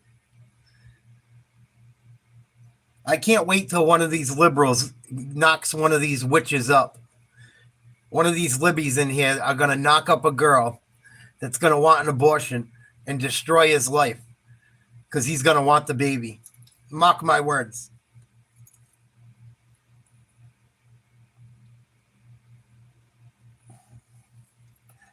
Mark my words. It will happen. It will happen. It happened to a friend of mine. He was never right again. Never right again. Girl had an abortion. He didn't want her to have an abortion. He wanted to have the kid. She didn't. He had no say.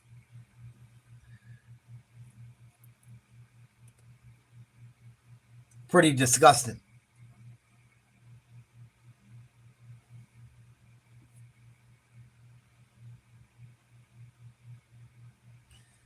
Pretty disgusting.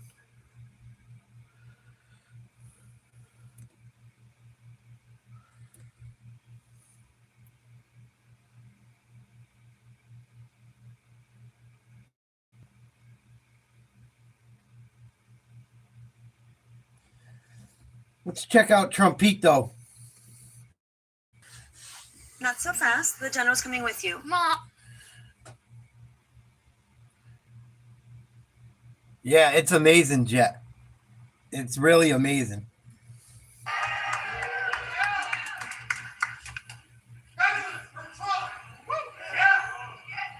Well, thank you very much. Let's check out Donald. Great honor. I just saw a poll that we're actually leading with Hispanics. That's never happened before. I don't know, but it's going to be close. I mean, she's sleeping right now. She couldn't go on the trail. You know, you'd think when you have 14 days left, you wouldn't be sleeping. She's not doing anything today. He looks good, huh? He looks good for as old as he is and as much as he's been running around. Pick one of that. We've gone 52 days in a row, and I'm going 14 more days, and we're going to have a big victory party, hopefully, and we're going to turn our country around. We're going to make it great again, as I say. We're going to make America great again, but we are joined by a lot of fantastic people, a lot of great political people, and it really is an honor to have you at Doral, especially. This has been a very special place for me. It's been a great success. I want to thank all of the representatives from the Doral area, because the mayor and everybody. Where's Christy? Is she around? Let's see. Christy. Oh, Christy. Oh, my Christy. Boy, oh, boy. Hi, Christy. Hi, sweetie. You've been so great. We've been so great, and we worked together for a long time, right? Although she's so young, it's not that long. It can't be that long, but it is 13 years. Wow. That's pretty good. Yeah, since I bought it. And you've been great. Thank you very much for everything. And we're going to just say a few words. We're going to talk about what's happening with the election. We'll take some questions from the fake news. And we will get on with it. We have a great panel today, and I appreciate it. We have some real religious leaders. They're the most powerful ones on the panel by far, right? Right, Chrissy? They're the most powerful. And look at that gentleman. That's the biggest church I've ever seen in my life, right? When we need overflow, we use your church, and we get great people in that church, and you are fantastic. So I want to thank all of the people that have been supporting us for so long and so strongly. We're doing very well. The polls are looking great, and I think maybe more important than even the polls are the initial numbers are looking incredible. You know, in North Carolina, I was there, did 3 stops there actually yesterday, and one quite a way right after this horrible event happened. But in North Carolina, we have just an amazing result going on, because we were expected to maybe have 50% of the vote or 30%. Nobody knew what was going to happen. The place was, the people wiped out. And in some of the worst hit sections, they had more people voting than they had in 2016 or in 2020. Can you believe it? Nobody expected that. They thought if we got 50%, I mean, you have to see the homes were just absolutely leveled, floated away, many of them. And there was death. And FEMA's responded not well. The White House has done a very poor job. They should be ashamed of themselves, actually. But the people kicked in. Franklin Graham's been fantastic, and we've raised a lot of money. We've raised a lot of money for the area. A lot of money, over $8 million, we've given out to various people that we know do a good job. I met some people there yesterday that were incredible. A couple of them said the nicest things. I think the most beautiful things I've ever had said about me. I thought I heard everything. I've heard everything, good and bad. And they said the most beautiful things. So I just wanted to thank them. The words were so beautiful. So Doral Mayor Christy Fraga, and thank you very much. Miami Mayor Francis Suarez, wherever Francis is, and I just saw him on television. He was on Fox, and he was saying the best things about me. And thank you for everything and the endorsement and all. Thanks a lot, Francis. You're doing a great job, too, both of you. Everybody should have mayors like this. We see some mayors. We see a lot of mayors that aren't quite as good, I will tell you, and some that aren't good at all. The mayor of Hialeah, Esteban Bobo.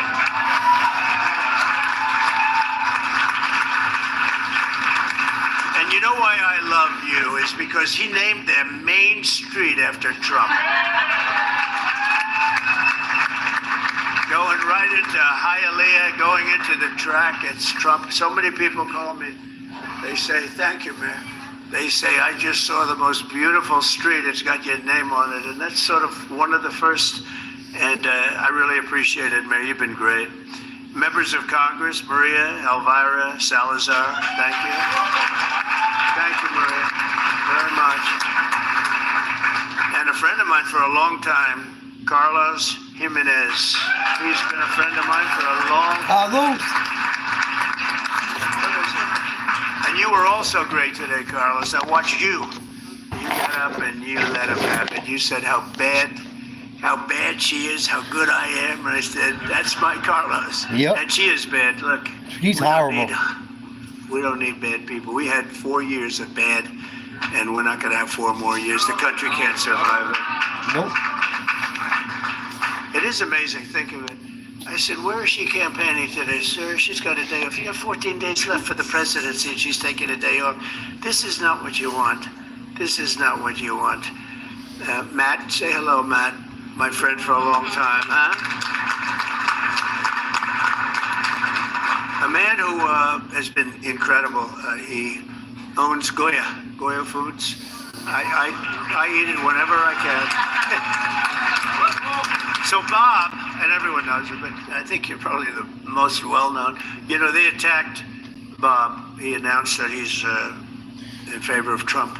And, you know, the radical left lunatics went crazy. They just went crazy. And they do things that probably are illegal. Probably. I think it's actually illegal. They'll go after companies. They'll go after viciously. They'll never go after your oil company. But they'll go after. You wouldn't stand for it either. But Bob did something that was amazing. He said, you know, some people fold because they're weak. And they make a mistake in folding. Because once you fold, then they go after you again and again. But Bob did it different with Goya. He was very proud of it, and he went out there and he said, that's right, and we love Trump. We love everything that they like our policies, number one. He likes our policies. Then he got to like me. But he went, and everybody thought, oh, this would be bad for his business. And his business doubled and then tripled, and then I made him a lot of money. Because we have tremendous support. And you've been just a great friend for a long time now, right? For a long time. He took some heat at the beginning, but he handled it really incredibly. And whenever I see your food as opposed to some, I eat it. It's actually quite good out of the can. We do actually travel with cans. You know, people don't know that. We do travel with cans. Anyway, I want to thank you very much. Mario Rodriguez. Mario. Thank you. Thank you. Thank you, Mario. Boy, Trump's looking racist as ever, huh? Not. Do you want to say something, Mario? Yeah. Go ahead. I mean, Mr. President. He's a racist. Yeah, that's why he's sitting around a couple hundred Latinos and Latinas, momos. All you liberals, go get your head checked. It's amazing what you've done for the Hispanic community, and you are going to be rewarded handsomely for that. Thank you. Well, we have, and they've rewarded me already. You know, it actually, this love affair has been going on pretty much from the beginning. Now, 2016, it was a little early, but then I started producing for them, and they produce for the country because the level of genius, Trump 2024 energy that they have, it's an incredible community, and I liked them and they liked me, and now they're seeing numbers that are shocking. They're seeing numbers. I saw it this morning. The anchor was almost crying. They said, what's going on over here? It's been a great relationship. Thanks a lot, Mario. Mercedes Schlapp, thank you, Mercedes, very much. Thank you. Thank you, Mercedes. And a man who's really, he's got it, Pastor Ramiro Pena. Thank you. Thank you, Pastor. Eduardo, thank you very much for being here. Big movie star from Mexico. He's done a great movie. We watched it together, Freedom, and really great. And you're doing another one very soon, I think, on a similar subject. Right? That's a very sad subject, but that really did create awareness for a very tough situation. So we appreciate it very much. Thank you for being here. Thank you for being here. Rick Scott's around someplace. Where's Rick? Hello, Rick. Hi, Rick. I just saw a poll. I saw two things. I saw a very nasty commercial about you, and it was false. I was going to call you, and I said maybe he's going to be there. Nasty but false commercial. Such a lie. But don't worry, I have a lot of them about me, and it hasn't affected us. But Rick is fantastic. He was a great governor, and he's a great senator. He's a great senator, and the good news is I saw a poll, and you're really doing great. So you're doing really fantastic, Rick. But just keep it going. So this election is a choice between whether we will have 4 more years of total failure, because what's going on now, we are a nation in decline. We're a failing nation. We're laughed at all over the world. No matter where you go, they laugh at us. They can't even believe what's happening. And I'll tell you what, she's worse than he Later, is. Kenneth. And they Please do lie. subscribe. I'm saying to Rick, the lies. They say the exact. I'll have like 10 different things where I'm this, I'm this, I'm this, I'm this. Everybody knows it. The media knows it. They do nothing to change it. And then they come out with a commercial saying exactly the opposite. I mean, things like, I'm in favor of, or let's say they even say it differently, I'm against fracking. That's the first time I've ever heard it. Trump is against fracking. They do things that is just, and she's against fracking, but now she says she's for it. So I've had Hillary, I've had Sleepy Joe, I've had a lot of people that I've run against now. And, on a different scale, I work with senators and trying to get them elected. We're doing very well. The Republicans, I think we could end up, I don't want to use numbers, but we could end up surprisingly good, right, Rick? It could be a number that people would be shocked at if you would have said it even 2 months ago. And I'm helping all of them, every one of them. We had some great results. We've had some results that are really surprising. But this is the one, this woman is the worst, the lying. It's just unbelievable. Like the IVF, the fertilization. I came out totally in favor of it right from the beginning. She said, I'm against it. Carlos, she goes, he's totally against it.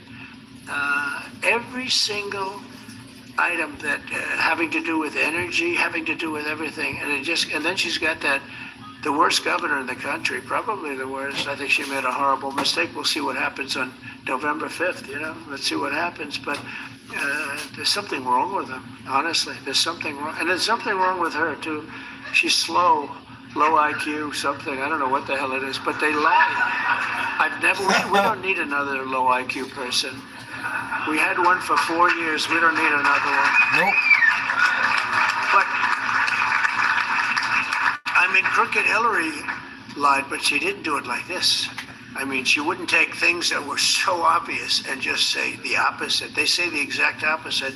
And as you know, there are 15 different elements of policy that she changed. She was in favor of sex changes for prisoners at their will, paid for by the government.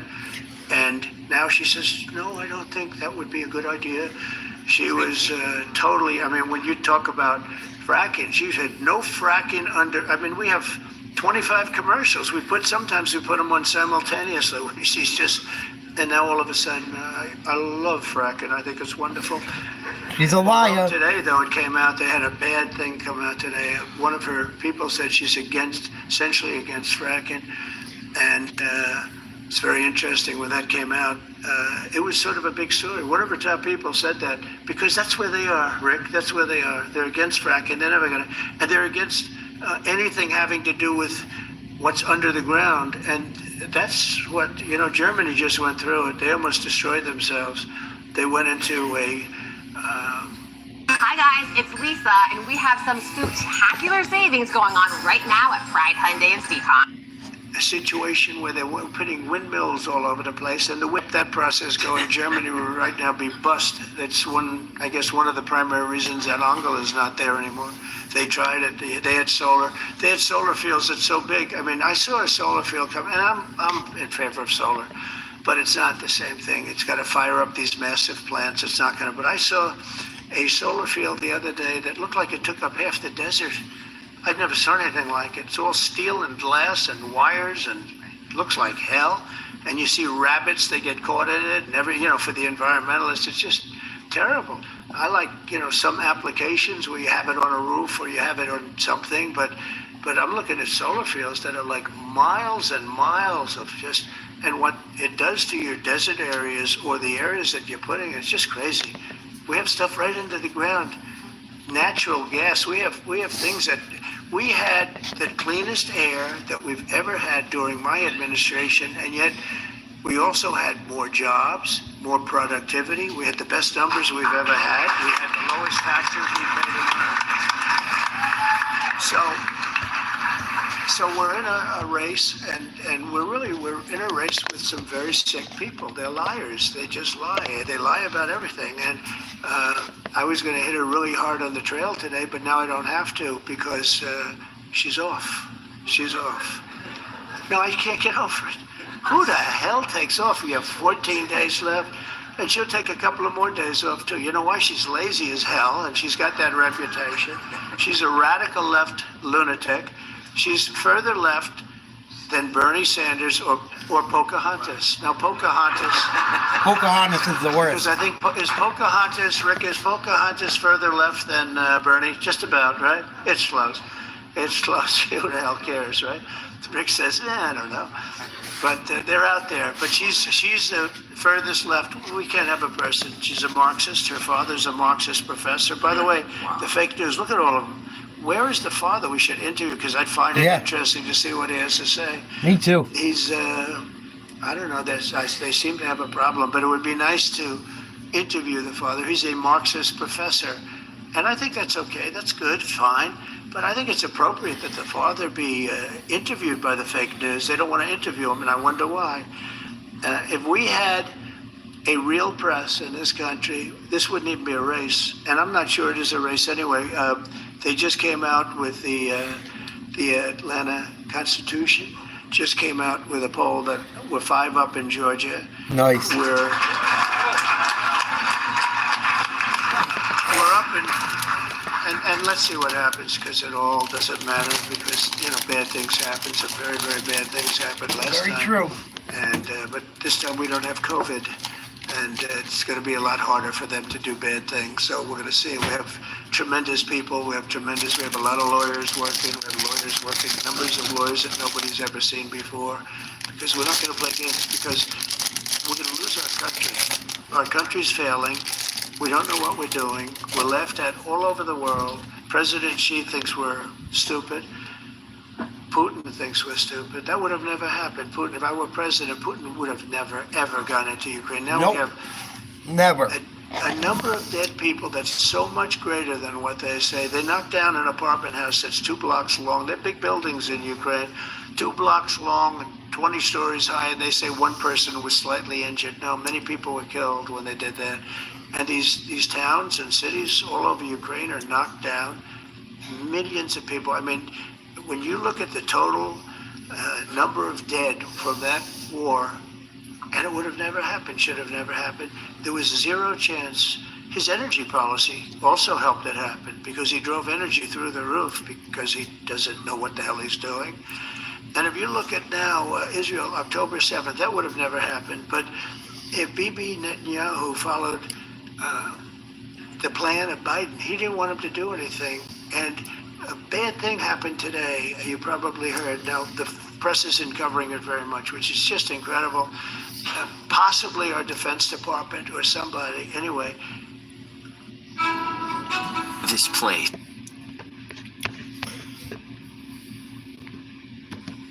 It was leaked.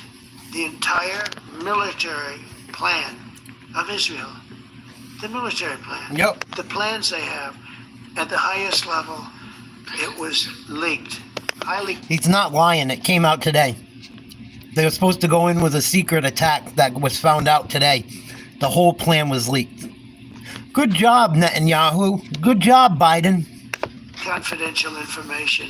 It was leaked by somebody. They have no idea who did it. Can you imagine you're you're fighting a war and you have your Americans, Carlos, can you imagine anything like that? Did you hear this? You know, they leaked all the information about the way that Israel's going to fight and how they're going to fight and where they're going to go. And somebody who did that, can you imagine somebody doing that? That's the enemy. I guess that maybe is the enemy from within, as I talk about. We have an enemy from within. They hate to talk about it. But could you imagine? Could you imagine? So we just can't stand for this incompetence anymore. We are an incompetently run country. We are led by a man that, first of all, look, I'm not a fan of his, but what they did to him was incredible. He had 14 million votes. He won the primary fair and square. He had 14 million votes, and they came to him and they said he had a bad debate. He didn't do well, and his numbers went down, but I think he would do, probably in the end, he might do better than her because she's more incompetent than he is. I think she's grossly incompetent. And I don't want to be nice about it because we can't take a chance. Nobody knows who she is. You say Harris. Her name is Harris. Who the hell is Harris? Nobody, even political people don't know. Rick Scott has no idea who the hell Harris is. No, people don't know who Harris is. But now they're finding out that she's a radical left lunatic, and we can't take a chance on losing this election because if we lose this election, we may not have a country anymore. We never, and I've heard this from a lot of very smart people that are very straight down the middle. They say, we may never have an election again in this country. This is where we're going. I used to say that if we don't do something, we all know what's happened with Venezuela. This was 20 years ago, one of the great countries of the world, and now it's troubled, to put it mildly. And I said it would be Venezuela on steroids, meaning a bigger version. That can happen. Who would think it can happen? But I see it because I see the people that we deal with. And these people they don't love our country. Nope. They don't love our country. And we're going to do something about it, but we have to win the election. So, you know, when they get up and they lie about every single thing, they tell you they know your position. And in my case, it's been my position for many years. One of the people said the other night on television, he's a great guy, Jesse Waters, he said, whether you like Trump or not, his position's been the same for 30 years. Yeah. I mean, it's been the same. I want strong borders. I don't want foreign countries to rip us off, Max. We're being ripped off by everybody, and our friends do it worse than our enemies. It's incredible. We had that very well going, and we did a good job on that, but we're going to do the ultimate job. We're going to bring a lot of those jobs back. I think we're going to bring more than we lost back, and it's going to happen very fast through intelligent taxation, tariffs, and incentives, and you're going to have companies pouring into our country, and they're going to be very happy. I think that's why I'm doing so well in Michigan. That's why the auto workers like Trump so much. You know, their union head is a stiff. He's a total stiff. He has no clue. He has no clue. He wants to go all electric. And all electric cars, you know, they want to have all electric cars. And they're wonderful. You know, I think they're great. They have an application, but we want gasoline-propelled cars. We want hybrids. We don't want hydrogen, Max, because they blow up and you are no longer recognizable, Max. This guy owns more gas stations than any guy. He owns so many gas stations, he doesn't know what to do with them, right? But and he's a great American too, by the way. He's started with nothing, and he's a very successful man. He's a great man. So I just want to thank you all. We can't play games with these people. These are people that are dangerous people. And again, you know, Hillary and Biden. Biden didn't tell the truth very much, but he was much better than this one. This one is just an outright, I've never seen anything like it. Point after point after point, and then they do ads and they just say this stuff. And I just wonder, I hope the public is understanding it. I hope, because I found the public to be amazingly smart. They get it. I found it to be amazing that they get it. But the level of lying is just incredible. I mean, to a point where I can't even imagine it's legal. I was asking some of these lawyers, some of the top guys, I said, can they absolutely, 2 weeks before an election, go out and do an ad where every one of your policies are the exact opposite?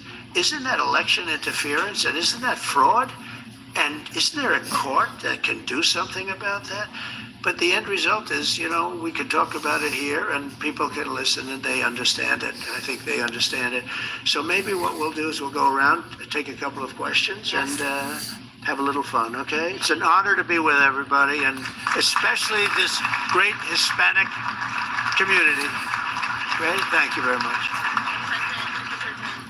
You know that the Latino community loves you and it was such an honor. Founder, CEO, and former Olympian. Please like, share, subscribe. Trump looking good. It was such an honor to work for you at the White House all 4 years, and I got a front row seat of how much you cared about the Latino community, and you delivered results, and you didn't pander to us. You gave us opportunity, and that's what we want. We want the American dream. My mother was born in Mexico. My dad was born in Brooklyn with very humble means, and they worked very hard and achieved the American dream. So that's how when what other country could a little girl from East LA make it to the White House to work for President Trump?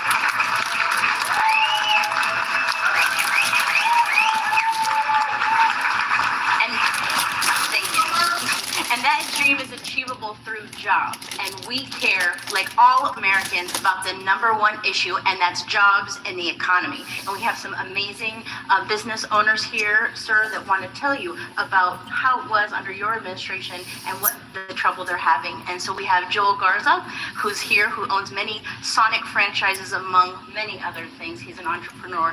And so, Joel, why don't you tell the president and everybody here about what you're experiencing? Thank you, Mr. President. Thank you to have us here and taking the time to be with us today. Even the last 3.5 years, the worst years for businesses. Inflation, interest rates with banks, prices, everything, is nothing compared to 2017 to 20 when you were, at the White House. And my biggest issue is going to be, it's easy to destroy what you build, but I don't think it's enough time for you in 4 years to rebuild again what these people destroyed. I live in the city of Houston. In the last 2 years, 30% increase in property taxes, and we got a great governor. Governor Abbott, he's a great guy. That's true. Great guy, but we need your help as soon as possible. We need you help us with banks to stop regulations. It's just so difficult right now to create more jobs. I think we're going to get it going very quickly, actually. I think it's a lot of time, and we have some very good foundation. We have, as an example, the tax bill that we passed. We gave you the biggest cut in taxes in the history of the country, bigger than the Reagan cuts. And all of that stuff, it's going to be very hard for them to give it up. I can't imagine politically that it would be possible. It would be a disaster for the country if that could lead to a depression, frankly, if they gave that up. But we have a great foundation to build on, and we're going to have things. So we're going to have a lot of companies coming in very fast.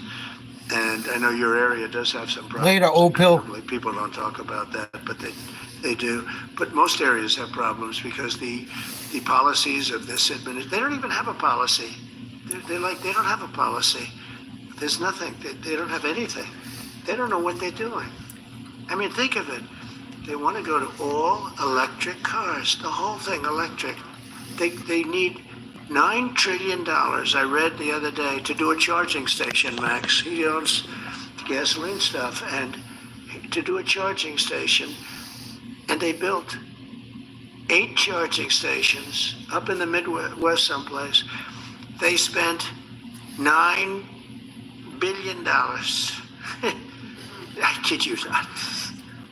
You know what that is? A charging station is like a gas pump. It's the equivalent of a gas pump. They spent $9 billion for 8 charging stations. So if you look at it that way, if you did the whole country, you would have spent $30 trillion, okay? Which is more than the country, which is every country in the world. It's so out of control. It's so horrible. And they don't want to change. The truckers came in to see me. The truckers are great. They have trucks that can go from New York to Los Angeles on a tank of diesel fuel. And they came in almost crying. They said, these people are crazy.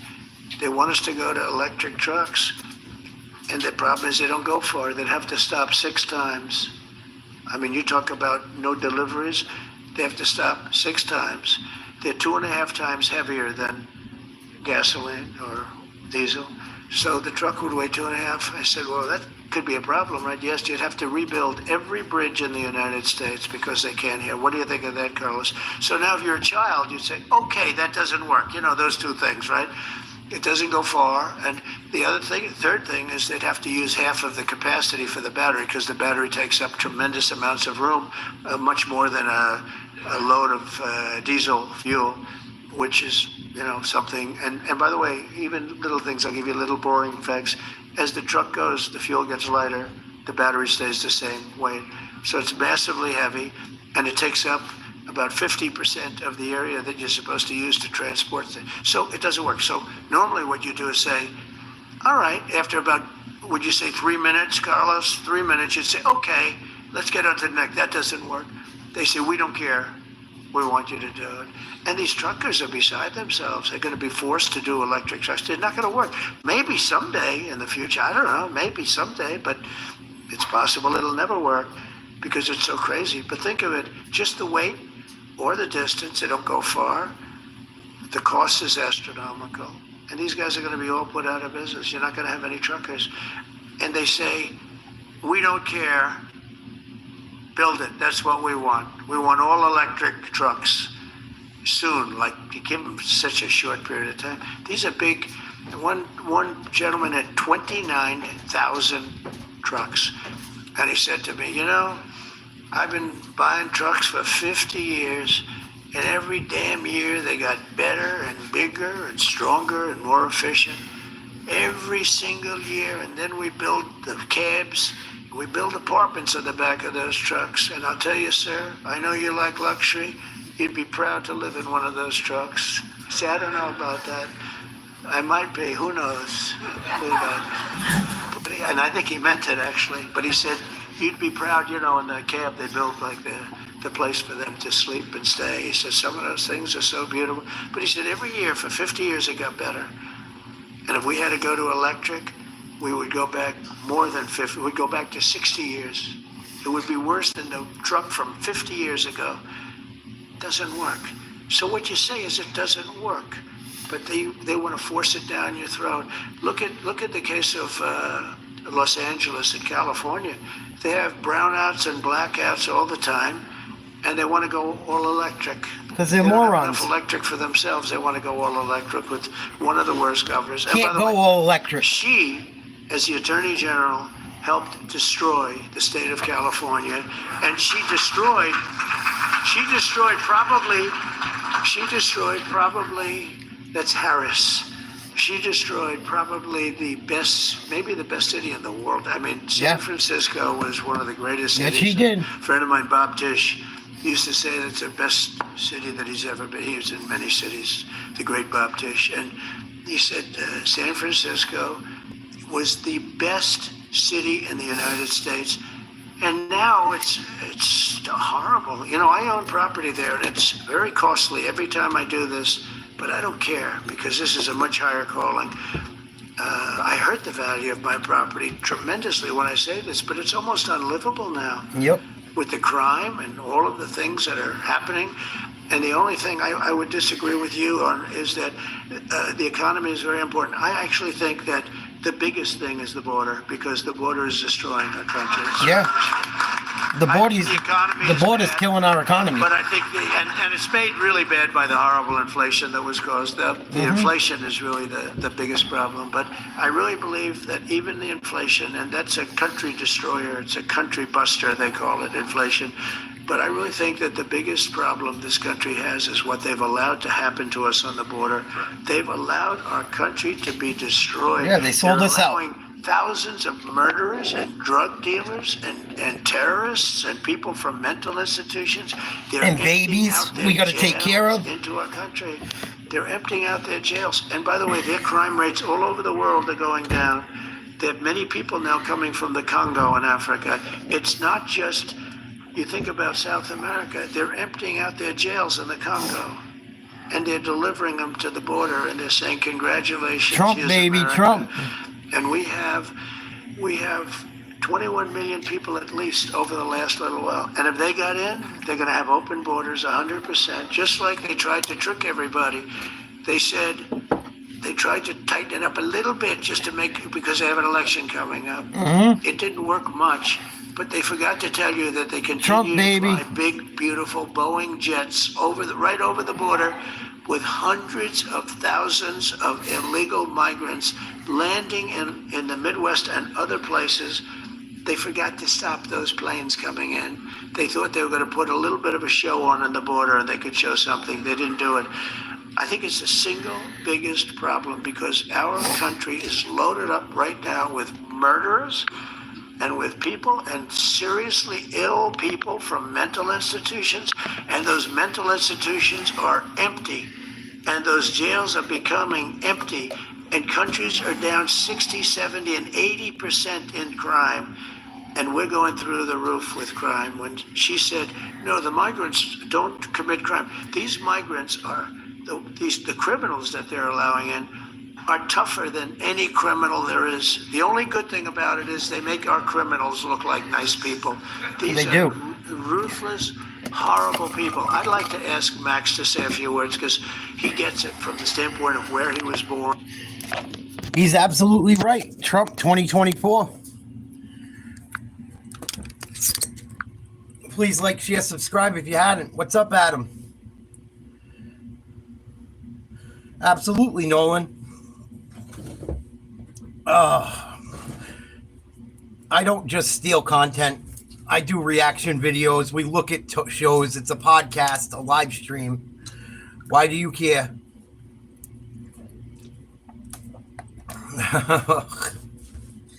People are fun.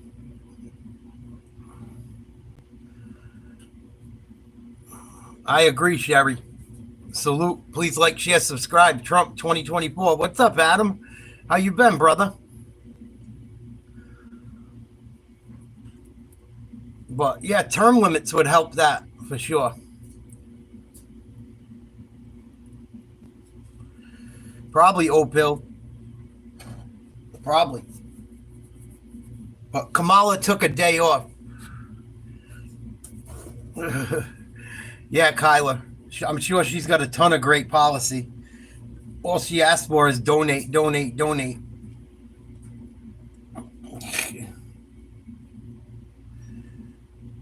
Funny. But he's got a strong presence with Latinos.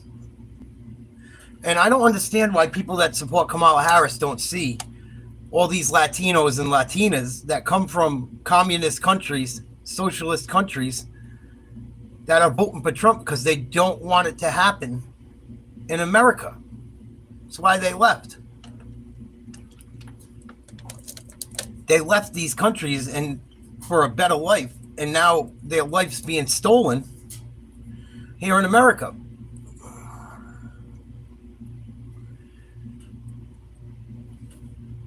And I think just people don't like him. For whatever reason they have, they don't like him. I don't understand it. There's a lot of people I have voted for. There's a lot of people I voted for I didn't like. It's not about liking the person. It's about the best person for the job. There's a lot of lawyers out there I'm sure I wouldn't like, but if my life was on the line, I'd probably like them. And we're going to look at a new poll. It's looking grim for Kamala Harris. It's not looking too good. She took today off. 14 days to go. She takes the day off. That's the type of person you want as a president? You want the person that took a day off with 14 days before the election as your president? Yeah, only 2 weeks to go. Let's take a day off.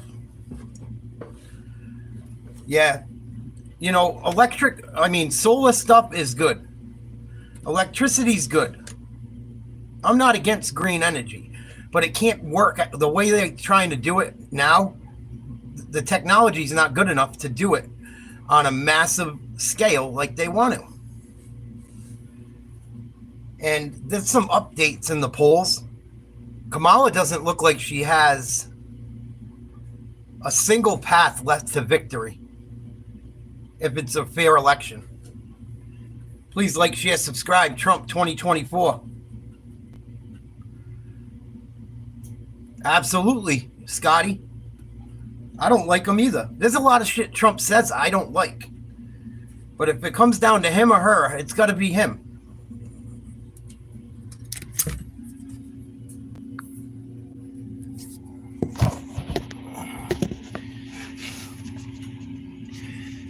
Gold standard Georgia poll, the AJC, which has been so accurate in 2016. They had Trump winning by 2, very similar by the actual amount he won by. In 2020, they had Biden +1. He won by 0.3. They've been very accurate. Their final poll in 2024 was just revealed. It was a Trump +4. It's another death blow, and it's another very accurate pollster, just like the Gallup Party ID, just like the Atlas Intel. And even the Insider Advantage coming out, they were good in 2020. They've got good polls for Trump. They're all coming together, and they're all saying, I mean, here's the Insider Advantage right here, +3 in Arizona. Where's her path? There is no path at this point. And let me show you guys what I mean. I mean, the lead right now, this is obviously the election with no toss-ups according to Real Clear Politics. It does give Trump the 312. It does have Trump winning every swing state, but it's not just him winning it or him being up in terms of the average. If you look at the amount he's up by in a state like Georgia, it's every single poll. Republican pollsters, Democrat pollsters, East Carolina University, Quinnipiac, the Atlas Intel, the Atlanta Journal, that's the recent one we were talking about. It is a fall off in Georgia for Kamala Harris.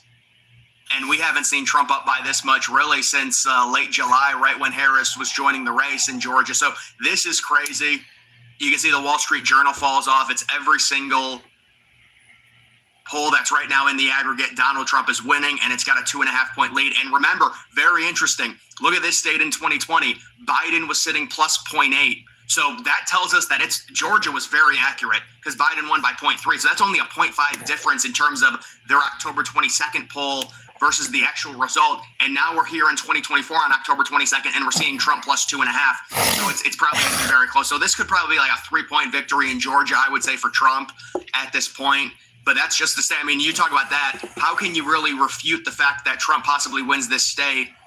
Now you've got Trump up to 235. But I'm demonstrating how the walls are really closing in for Harris. And there's just, when you look at these swing states, it's not just Georgia. You go to Arizona recently. Now we're starting to see the more positive polls in Arizona because, we originally about a month ago, it was like Trump's going to win Arizona. There's no doubt about it. Then we started to see all these Harris polls are like everything was tied. Now it's coming back. Even the Atlas Intel that has it tied. Look at CBS News. You've got the Trafalgar. You've got New York Times. You've got Emerson. New York Times with a Trump +5. Insider Advantage, Trump +3. Leading all these polls. Wall Street Journal, that was a liberal sample there. Late September. That's going to get thrown off the aggregate soon, and Trump's going to go up by even more. Trump's going to end up leading, and I think they're going to be accurate on this. Once you get that Wall Street Journal out, and once you get a few more Trump +3 polls, Trump will be leading this by about 2.5 to 3. And then I think Trump wins Arizona by about 3. But this is another state. It's a consistent Trump lead in this state. It really is. And now Trump's starting to extend his lead, just like, maybe not to the same degree as Georgia, but it's just like Georgia. And it's like, how do you say, Harris has a chance there at this point? It's very, very unlikely. So now Trump's at 246. If you're Harris, your path is still in the Rust Belt. It's still trying to take North Carolina, but we already got the report. She's worried about Michigan, North Carolina. By default, you're going to be worried about Pennsylvania. And the stuff we've seen out of Pennsylvania has been very positive recently. You've got that New York Times that has Harris +3, but the recent polls, Rasmussen, Trafalgar, Atlas, Intel, liberals will claim that Rasmussen and Trafalgar are biased. Well, no, Rasmussen underestimated Trump in 2020, but even if you want to throw that out, you've got Emerson with Trump +1. You've got Insider Advantage, which was very good in 2020, that has Trump +2. And so you've got a number of these polls now saying maybe Trump is bringing his lead back up because he lost it. Harris led by 1 point, but now Trump is back up. And obviously we're going to get some updates from these polls. It's going to be very, very critical because this is a very close state. But we're seeing Trump with the +3s starting to get an edge. And there was even another poll that had Trump +2 that's not put into this aggregate, because I saw another poll with Trump +2.1 in Pennsylvania as well. But this is just another state where you can demonstrate a clear Trump lead at this point. It is very, very close. You take a look at a state like North Carolina. Take a look at some of the recent polls there. All right. Well, no. This is a good point, because somebody mentioned this in my stream last night. They were like, "What's going on with North Carolina?" There's been some variance in terms of the polls. You've got Atlas Intel with a Harris +2. You've got Quinnipiac. They were terrible in 2020 with a Harris +3. You've still got some solid Trump polls, but this is a close state, to be fair. I think Trump's going to win in North Carolina based off of all the voting and all the early vote data and everything. And I've talked about that several times, but you could argue maybe North Carolina's too close. We're going to say, well, based off the polls, we'll leave that alone. We'll leave North Carolina alone. Let's go to Michigan. I mean, Trump is up in all the polls in Michigan, all of them. Wow. Even Quinnipiac, Trump +4, Insider Advantage, Trump +2. Emerson has it tied. There are a few Republican pollsters here, but you've got the Atlas Intel Trump +3, and you've got Trump up solidly in Michigan, and it's just, there's no path for, where is her path at? Seriously. Trump's at 280 at that point. That's not even including North Carolina, Nevada, or Wisconsin.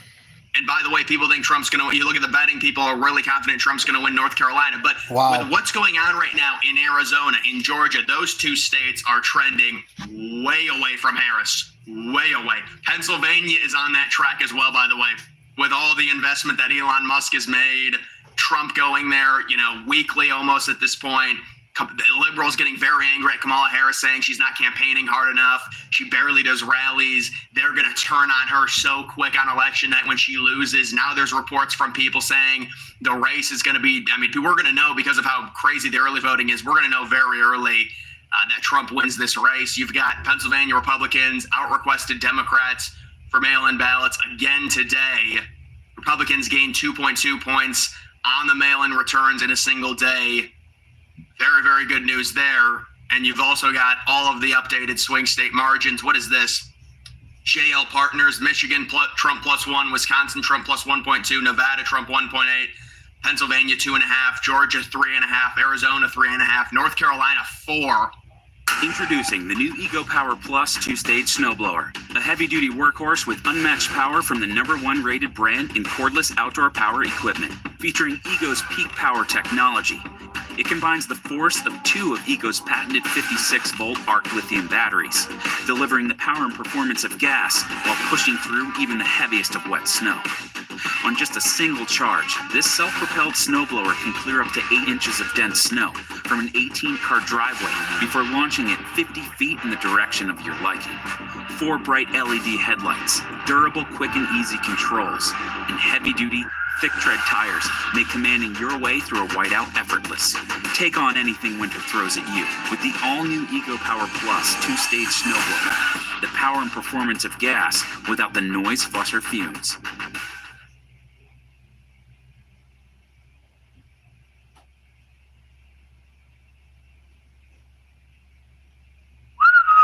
Wow. Really, really good numbers there. Yeah, this is really all you need. This is the screenshot here. This is the money shot. Trump up in every single recent Georgia poll with the gold standard poll that's been accurate the past 2 cycles with a Trump +4. They've been off by less than a point the last 2 cycles in their final poll. Their final poll says Trump +4, meaning if they're at least close to being accurate, Trump's going to win this with breathing room on election night. It's going to be called because it's going to be over 3 points. Even if it's not called on election night, it's going to be obvious Trump's won Georgia based on how the vote comes in. And even this, look at this, you can see this person is proposing, they're saying that if the trajectory of the early voting continues, we will know on election day or possibly before election day, before the polls even open, that Trump wins. Now, see, I don't really buy that because you never know with day of voting, and I don't think the trajectory of this is going to necessarily continue. Trump is winning some states, even in early voting like Georgia, at least the last time I checked. Obviously, it's going to swing Democrat just because of the way the early voting goes. And early voting ebbs and flows, and that's why I've been saying for people to calm down on it. But generally, when you look at the polls, you look at the gold standard polls in Georgia, you look at some of the polls in Arizona, Georgia and Arizona are heavily trending away from Harris. And you've got Harris also saying that their campaign's worried about North Carolina, they're worried about Michigan. They said they were worried about Michigan a month ago. People are saying, well, they're just doing that to try and get people to vote. This has been we've heard this multiple times. They said she was underwater in Michigan. That's like 3 or 4 points. You don't say underwater and you're down by 1. It's multiple points. So she's possibly losing Michigan by 3 points right now, according to her own internals. And if that's true, That's bad. She's in for a real problem. She's not going to win this election, I'll be honest. I mean, we all know this. I mean, the betting says it. The polls are starting to say it. Every swing state, Trump leads. Even the liberal polls, the Quinnipiacs, Trump is leading most of these swing state polls as well. So really, I mean, this is just more and more great numbers for Trump. There's really nothing else you can say at this point. You've got the Arizona poll. You've got the Georgia poll. You've got the popular vote possibly getting tighter. We'll have to see on that. Although I do think that the popular vote might have been extended a little bit if they put in that morning compost. Well, actually, it's actually down to 0.8 now. So something must have gotten knocked off. Yeah. No, you know what got knocked off? It was that +5. It was the other morning compost +5. Now it's come down to a +4. So that's why it went down a little bit to 0.8. This is what we're watching. And what we're hoping is we get a Harris X update that has a Trump +1, a CBS News update that has it tied or something. You get stuff like that. Then you're talking about potentially a Trump lead in terms of this, which would be remarkable. But even if he's down by 0.2, 0.3, he can still very easily win the popular vote based on the error that we've seen in the last 2 election cycles. But guys, that is going to do it for this video. Make sure you follow me on X. Link to that's always in the description. But he does a great job. Check him out. That's what's his name? I want to give him a shout out. Check out Depressed Ginger. And that's a complete look. That's every poll put together for an average. Boozy, what's up, baby? Please like, share, subscribe. Trump 2024. I also believe Trump is going on Rogan. I've heard rumors about it.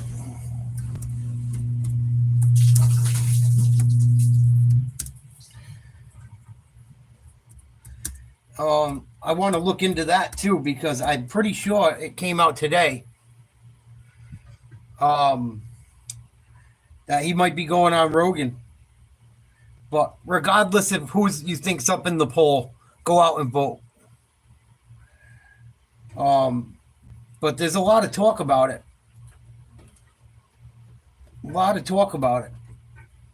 I haven't seen much. But there's only one video about it right now. But I think Kamala Harris is cooked. I think Kamala Harris is cooked. Please like, share, subscribe.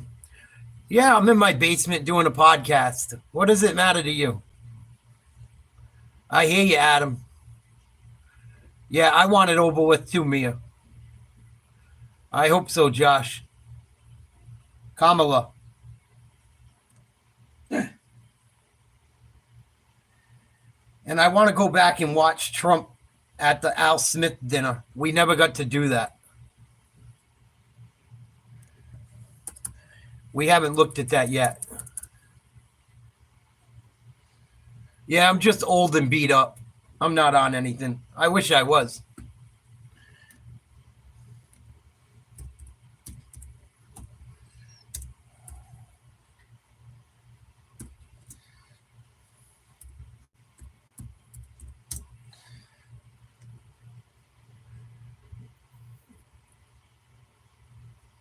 Pretty much, Josh. Please like, share, subscribe. We're going to check out Trump giving the business to the liberals, including Chuck Schumer had to sit right next to him. Hey, homeowners, is your electricity bill eating up your paycheck? No.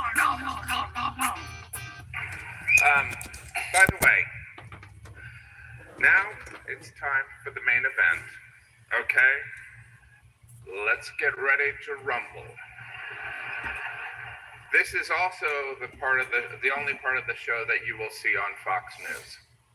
Ladies and gentlemen, please welcome back. And I would never put him on the spot, but Cardinal Dolan, I'm curious. The Pope.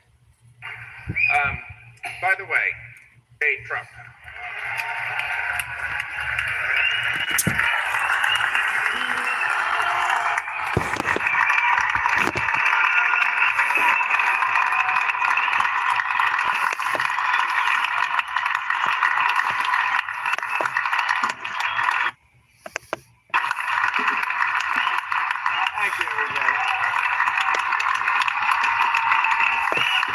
thank you very much. It's an honor. And they told me under no circumstances are you allowed to use a teleprompter. And I got up here and I see this beautiful teleprompter.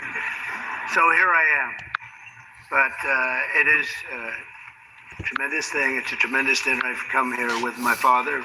So it was 3 times, but it was also many times before that, a long time ago. And it's a very special dinner.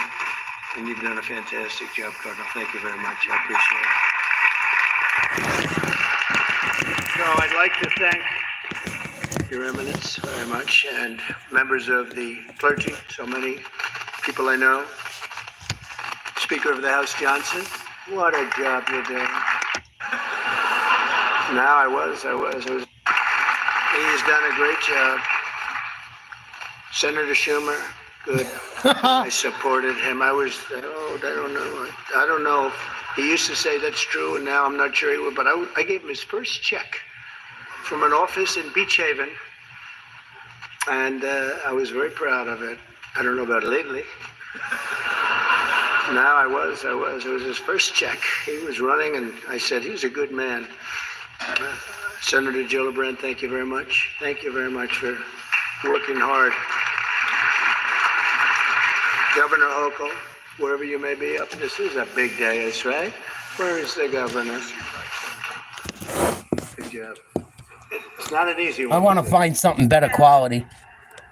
My wife and I, we do have 3 boys. Undeniably impressive.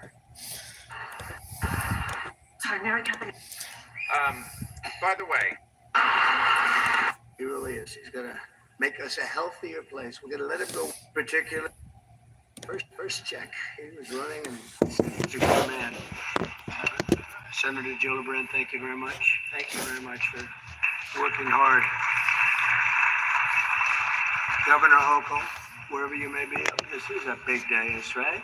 Where is the governor? Good job. It's not an easy one, is it? But you're doing all right. We have to get a little money from the federal government, I have to tell you. It's about time. It's about time. Mayor Adams, good luck with everything. They went after you. Right. They went after you, Mayor. Oh, boy, I knew that. 9.5 months ago, I said, he just said something about the administration. He's going to be indicted any moment. And guess what happened? But you're going to win. I think you're going to win. I know you're going to win. So good luck. Good luck. I don't like what they do. And also distinguished, got so many friends up here. It's great. A lot of great friends. Some of my best friends. And you are right. They are distinguished and they are wealthy for the most part. A couple are having a hard time, but they're going to get over it. I also want to thank my very beautiful wife, and thank you for mentioning, but can you believe this? She did a book, and it's a really good book, and she worked hard on it, and it just became #1 on the New York Times list, so I think that's okay. That's not an easy thing to do, especially when your name is Trump and you're on the New York Times list. That must be selling like hotcakes. But thank you for mentioning. Appreciate it. Good job you did. It's a true pleasure to be with you this evening. Amazing pleasure. And these days, it's really a pleasure anywhere in New York without a subpoena for my appearance. Anytime I don't get a subpoena, I'm very happy. They've gone after me, Mr. Mayor. You're peanuts compared to what they've done to me. And you're going to be okay. But I have to be careful, however, to understand that this will be the first time in the history of this event where jokes will be fact-checked, and they will be.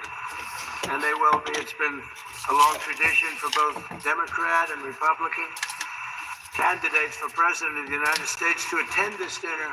Always it's a rule. You got to go to the dinner. You got to do it. Otherwise, bad things are going to happen to you from up there. You can't do what I just saw on that screen. But my opponent feels like she does not have to be here, which is deeply disrespectful to the event, and in particular to our great Catholic community. Very disrespectful.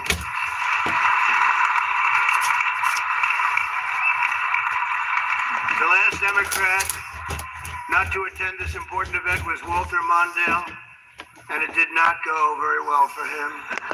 At least Trump showed up. Kamala didn't even show up to this event. Kamala didn't even show up, you jackasses. He lost 49 states and he won one, Minnesota.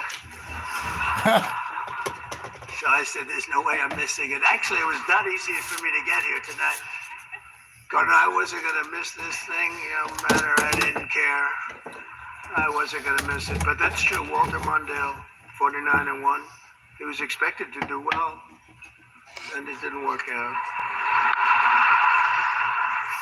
It shows you there is a God. I mean, for those people that are questioning, I understand the real reason that she's not here is she's hunting with her running mate, spending a lot of time hunting. In any event, it's a weird, you know the word weird. They call me weird, they call JD weird. We're very solid people.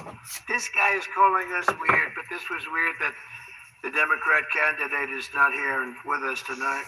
I want to also congratulate somebody's going to make us all healthy. RFK Jr., we love you. I don't see him. He's campaigning all over the place. He's campaigning. You're all over. Hello, you both. Nice to see you both. You've done a good job. He's a great guy, too. He really is. He's going to make us a healthier place. We're going to let him go wild for a little while. Then I'm going to have to maybe rein him back. Because he's got some pretty wild ideas, but most of them are really good, I think.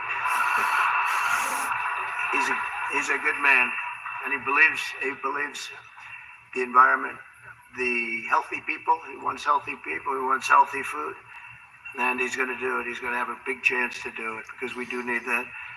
I would not have missed the Al Smith dinner for anything in the world. I still remember coming here. Look at Chuck Schumer. I got to put it from this look. Look at Chuck Schumer. He can't stand it. Oh, I love it. Oh, nothing better than watching a liberal lose their dinner. This is great. As a very young guy with my father, Fred, he was a great guy. My father, he was a tough cookie, but he had a very big heart. He was, anytime we'd walk down the street, and you don't see it too much anymore, there'd be people standing with tin cans. Right, Jordan? He would always take out $100 and put it in that can. And I always thought it was beautiful. Looks like he's having a tough game of cribbage. Beautiful. And frankly, I even think more so now it was beautiful because nowadays you don't see it so much. But I miss him, and we used to come here very religiously. And a great New York tradition has been born 79 years ago. It was born 79 years ago, and there are some people that were here for almost that length. I know many of them. And 15-2, a pair is 4.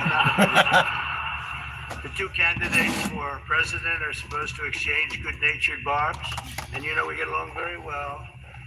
I didn't like Biden very much, and now I like him quite a bit. You know, and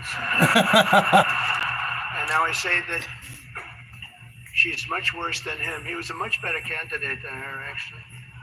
And when we hopefully win, dispose of her, I like her a lot, but right now I can't stand her. I can't stand her. I've never liked people that I was competing against.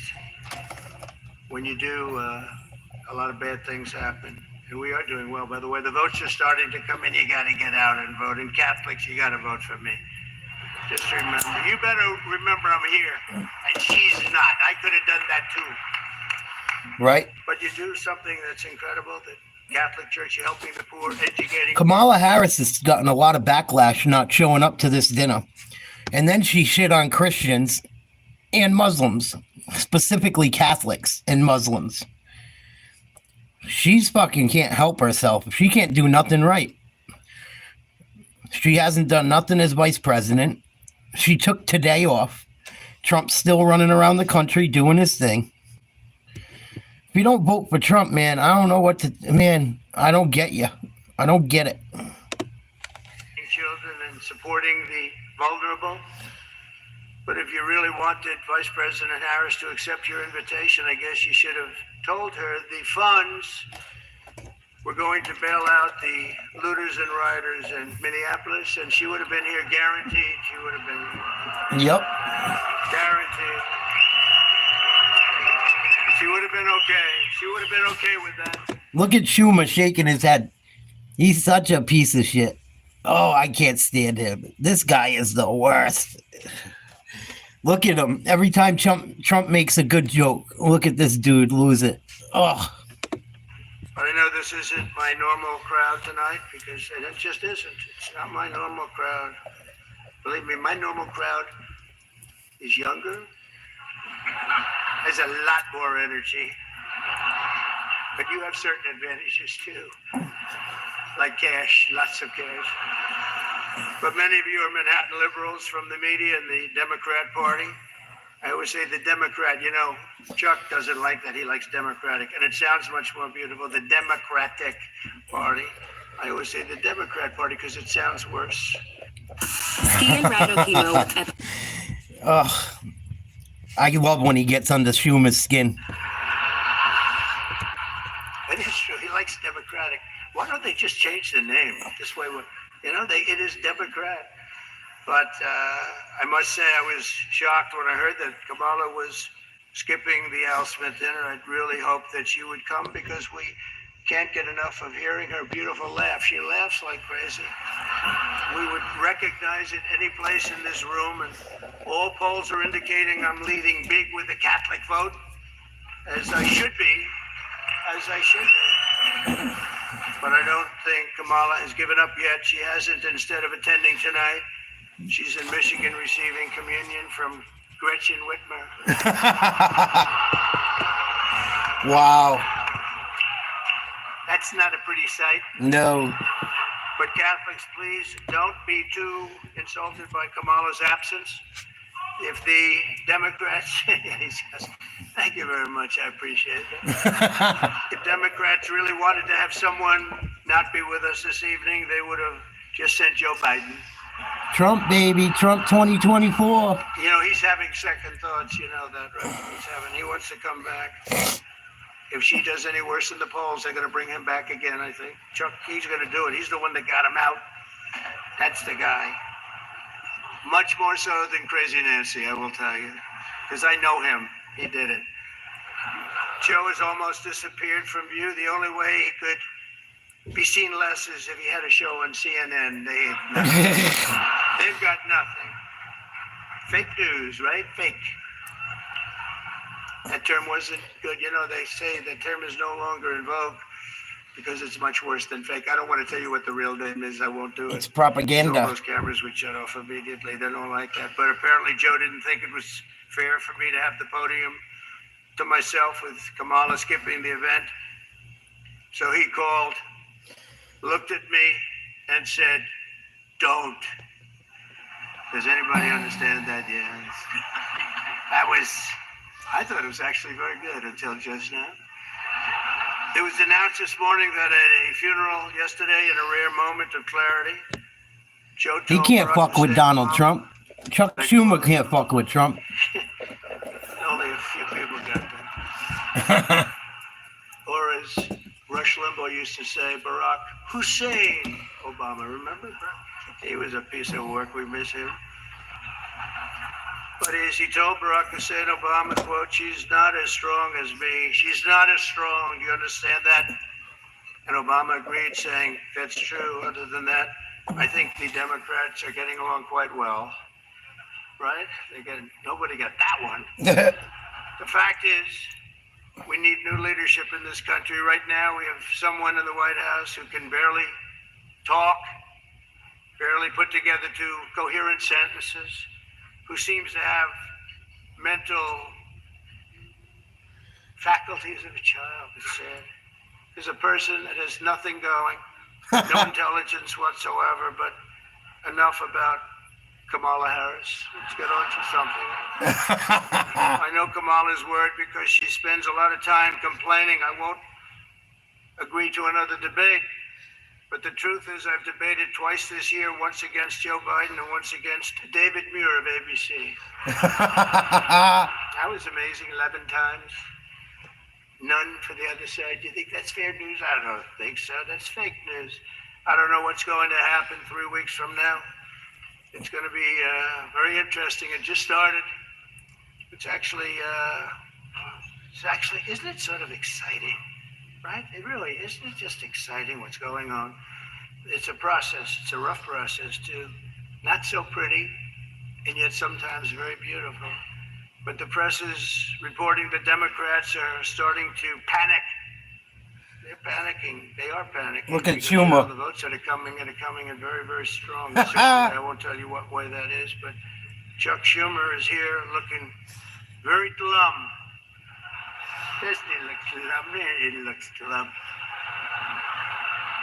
But look on the bright side, Chuck, considering how woke your party has become. If Kamala loses, you still have a chance to become the first woman president. Ooh, he's getting them. And actually, he said, do you mind if I do that? He said, no, you got to do what you got to do. He's a pro. He's a professor. No, he's a good man, actually. I hate to say it. Don't ever use it against me, please. Don't say, this dinner was really setting me back when I say that. But I've known him a long time. There's a group called White Dudes for Harris. Have you seen this? White Dudes for Harris. Anybody know it? Are some of you here? White Dudes for Harris doesn't sound like it. But I'm not worried about them at all because their wives and their wives' lovers are all voting for me. Right? Every one of those people is voting for me. Bunch of cucks. And as you may have seen, Kamala did an interview on Fox News yesterday.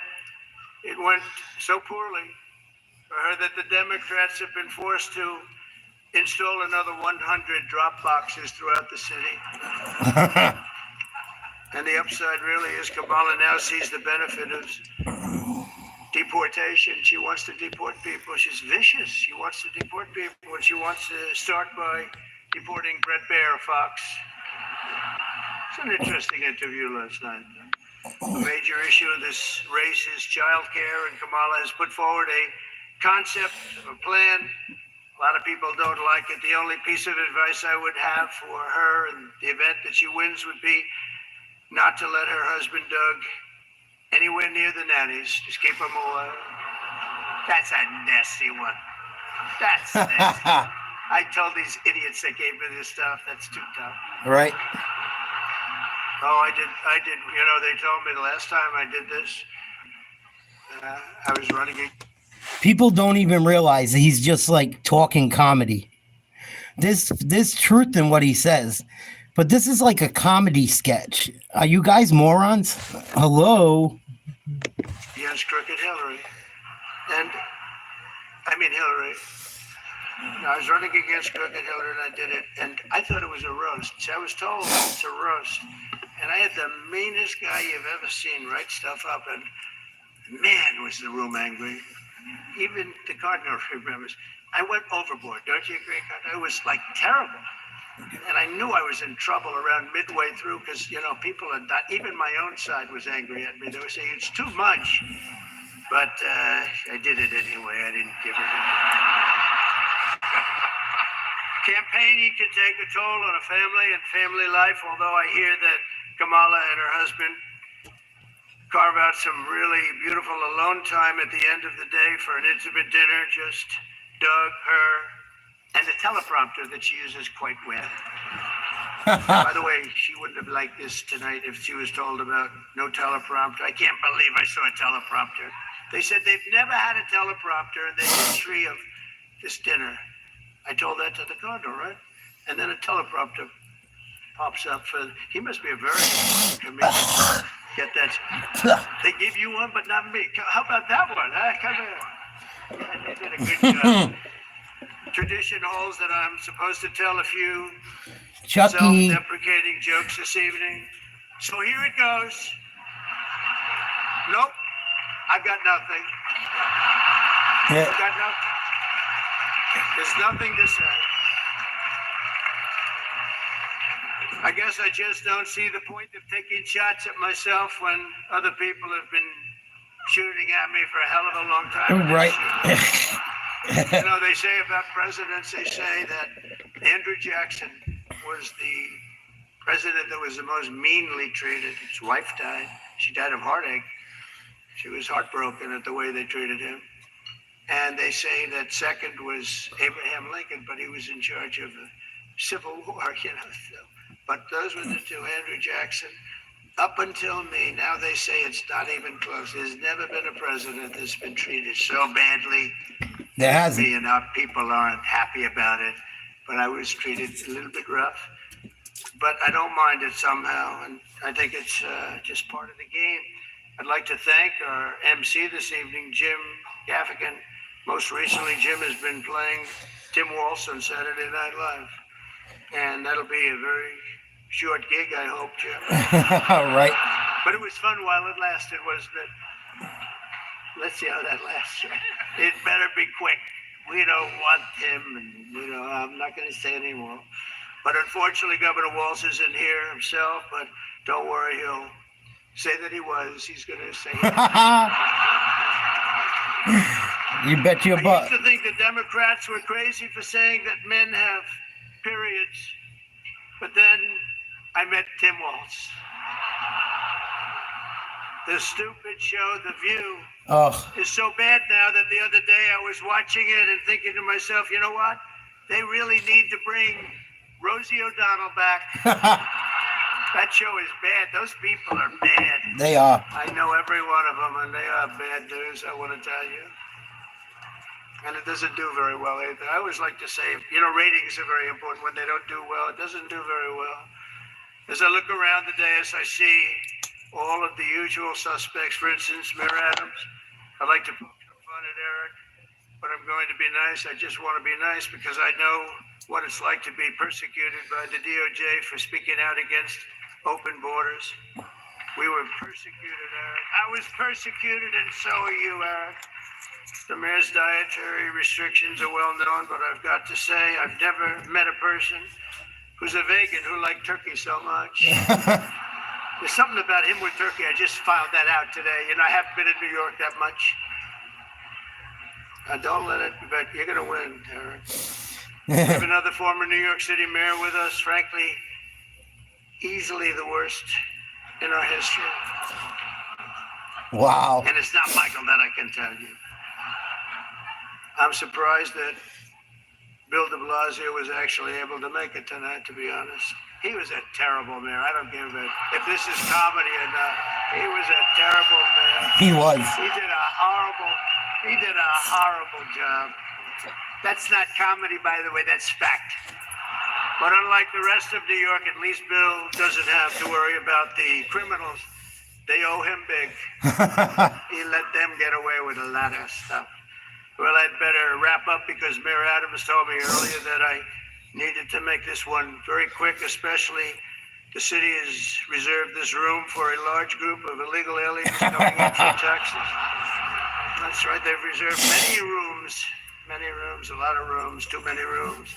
But in all seriousness, it's an honor to be here to support the city and the community. It's a great community that I love. I've been here a long time and I love it. And then it's going to make a big comeback, and I'm going to help it make a comeback. I'm going to win, and I'm going to make a comeback. We're going to turn this thing around. And I want to pay tribute to a really incredible man. Schumer looks lost. Was a tremendous politician, and actually the fact that he was Catholic it probably did him in, right? It probably, nobody knows for sure. But he was a great guy, Al Smith, great guy. Everyone says it, happy warrior. I've said before that I'll say it again as many times as I have to, directly to the mayor and the governor. If I have the honor to be elected next month, we're going to see what happens. It's happening so fast, but if I have the honor, I look forward to working together to make this city greater than ever before. We're going to do that.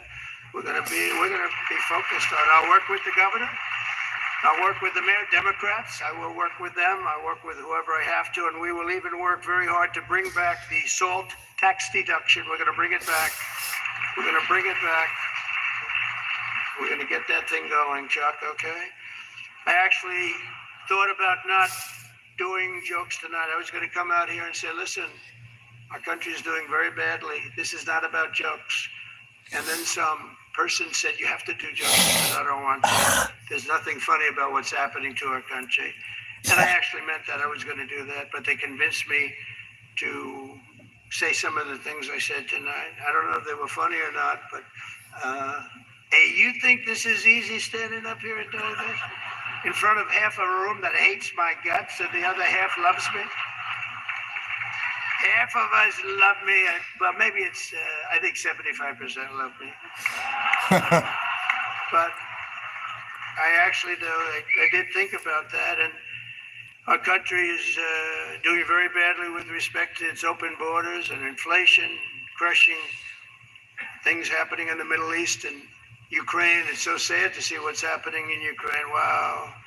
I had a lot of people very religious people come up to me tonight from Ukraine, and they're asking me for help. It's so sad to see so many people have been killed in Ukraine, and we're going to get it settled up if we win. As I'm president-elect, I'm going to get that done. I'm going to do it before we ever get back. We have to get it stopped. Too much killing. It's killing, and all of those cities are coming crashing down. Those beautiful golden domes are crashing down on their sides. They're so sad to see. The whole thing is so sad. So we're going to be, for all those people, there's so many people came up to the dais, and religious people from Ukraine, and I'm going to say, and I told them, don't worry, we're going to get it stopped. It's too bad it ever started. It should have never started. It wouldn't have started. But we're going to have our country respected again. We're going to make sure that it's respected, and we're going to go out and do very good things for ourselves as a country and for the world. These are challenging times for our beautiful USA. But I'm committed to working with every partner here in New York and all across the nation to build an America that once again is strong and safe and proud and prosperous and free. I'm going to make sure together we can create a future defined by great ambitions and grand achievements that once again inspires the dreams of our children, brings back the American dream. You don't hear about the American dream anymore. We're going Nope, you don't. make it possible for them to have the American dream. This is a very religious evening to me. It really is. It represents so much. My sister was somebody that loved the church and gave to the church. The cardinal knew that. Had a certain priest that she thought was incredible, right? For a certain very, very fine man that she thought was incredible. Having recently myself survived 2 assassination attempts, I have a chart that went down to the right. Fortunately, I looked at it's my all-time favorite piece of paper. I went Right. down and I looked to the right and I said, was that luck? What was that, luck, or was that God that did that? And I think it was God that did that. I do.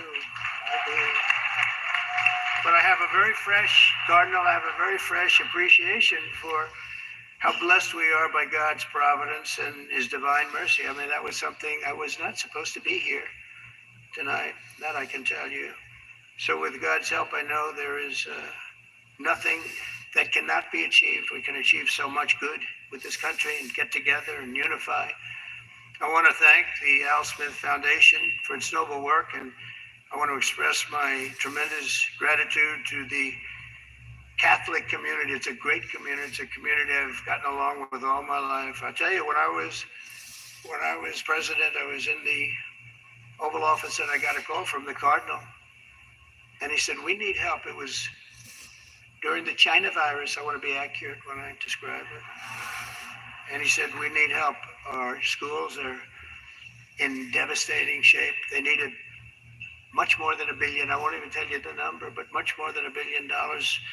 But I've known the community and I've known the schools. I know so many people that were educated in the Catholic school system. And they are great, and they just speak with it like with love, much more so than almost any system that I've seen. And he said, sir, we have a big problem. We need a number of billions of dollars, or we're going to have to close down the New York school system, the whole system in New York. And I said, give me 15 minutes. I think I can find it. And we gave him billions of dollars. And you know what? He stayed open, and they thrived. And to this day, I hear you did just about the best job there is in education. So, and that was always an honor. And every time he sees me, he says, "Thank you very much." I said, "I know what you're talking about, but we worked together. We were a good partnership, right? We got that money in about 15 minutes, billions, and it was put to very good use." But I just want to thank everybody. This is a special evening. It's a very serious evening. I think we have some serious problems in the world, but they're going to get solved, and we're going to make America great again. And thank you very much, and God bless you all. Thank you. Thank you very much. Well done, Mr. President. Well done. Please like, share, subscribe to Nate's Live Talk. I thought he did well. I thought he did well. People don't seem to get that that was just a spoof.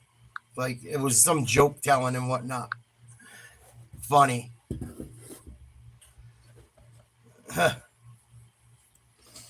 Funny shit. Please like, share, subscribe. Hope everyone's having a good day. To you Kamala supporters, I hope you guys don't wake up tomorrow like someone pissed in your cornflakes like you did today. Oh, he's hilarious. And look at the people that support Kamala. Look how they talk to me. He sucked like you. You look like a druggie. You're fat. You're this. You're that. Ugh. And it's always a Karen or a Chad. I swear to God, it's got to be a troll or a complete Momo. Ugh, Karen. That's all we had, Karen. Oh, he was good. He was so good. Who you guys voting for? Let me know in the chat. Give me a T for Trump, a K for Kamala. Oh, my goodness. You guys are great. Thank you for watching. I appreciate you. The #1 electrician in the world. Thank you.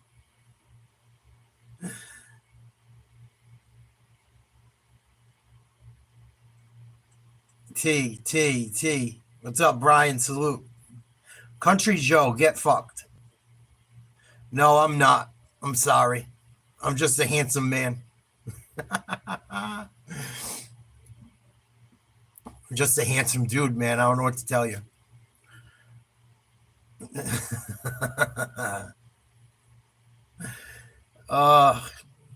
Joe Country Joe.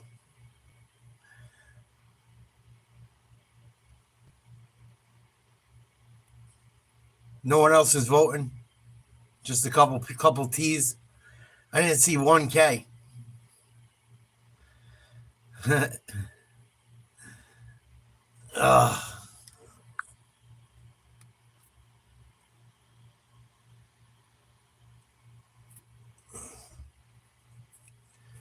Sure, it doesn't. Right when I'm Karen. It's very rarely a Joe. I'm surprised. Joes are pretty cool usually. Don't even argue with these morons. A lot of T's, no K's. Yeah, they can't do it. I know, William. I don't get why these people don't stop their own channel and cover Kamala Harris. Trump's definitely winning. No, you're not in timeout.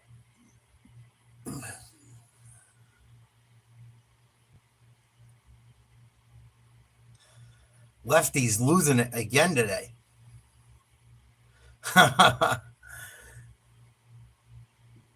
Oh, Karen, I don't care. Joe, I don't care. You guys are just supporting my show. I appreciate it, but there's nothing anyone can tell me to change my vote. I don't care. People voting for Trump don't care anymore about what the left thinks, says, does. Don't care about your feelings. Don't care about the alphabet gang shit getting pushed in schools. Don't want to let you people kill babies no more on their tax dollar.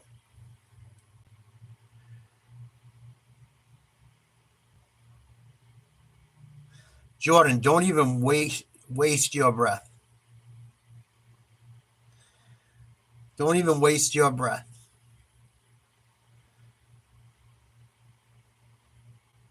Ridiculous. Trump.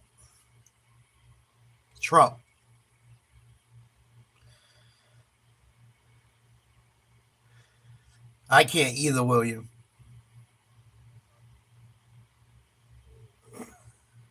All right. Should I put the lefties losing it up again? How they look like to end the show? Should I put my old school lefties losing it on? Cue up the music.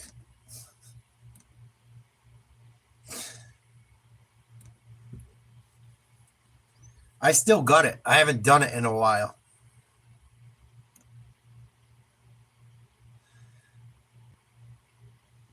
She's all done, man.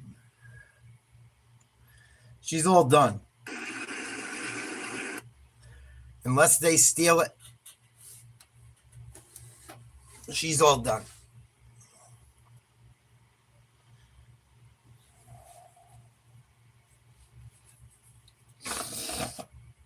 And this is what you crybabies out there look like in the chat. All you liberal bozos. This is what you look like. Guess who's back?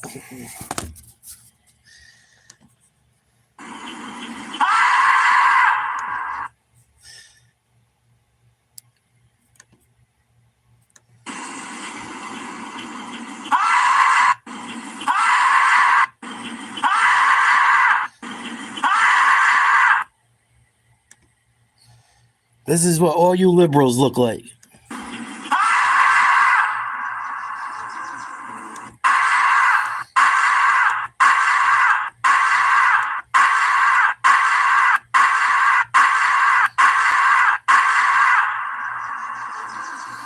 Holy shit, you guys! I'm driving your car, but I just got a notification that Ruth Bader Ginsburg died! Can this year get any f***ing worse? Ruth, you just had to make it to 2021! God! To people who are pro-life, I f***ing hate you! Why can't women have abortion? I'm just on the pro-life side, driving down the road on an official paycheck. And I just say, all you people are you're so f***ing stupid! I get it. I don't like the two-party system. I think our country's corrupt. And quite frankly, I don't want to vote for Biden. It feels like voting for a Republican. But I'm gonna do it. You want to know why? Why? Because the alternative is a fascist! A fascist is a fascist! Maybe we can have the conversation about dismantling the two-party system when a fascist isn't running! Maybe we can do that later, kiddo! Champ! Chief! Maybe we can talk about it later!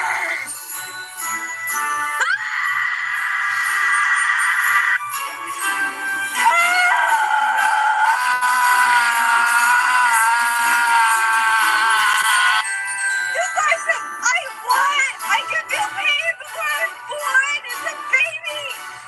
I was born! And I can feel pain! I wish I wasn't born! You're stupid! And I wish I had been aborted! I have not felt this amount of sinking despair since November of 2016. Donald J. Trump is now president of the United States.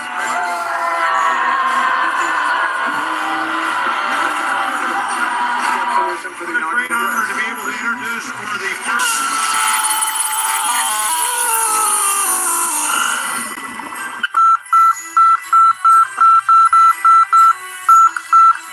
Seriously? Phooey. I have never seen bleeping like that. I was violently, physically ill the day after the election.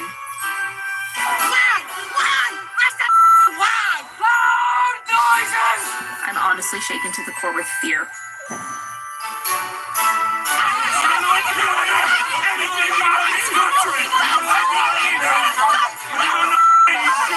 What have you done, Derek? Nothing! You've done nothing!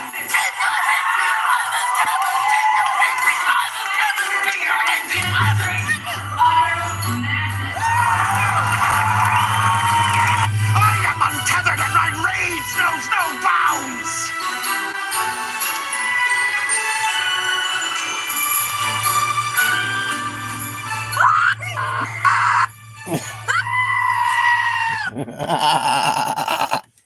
That's what all you liberals look like in the chat.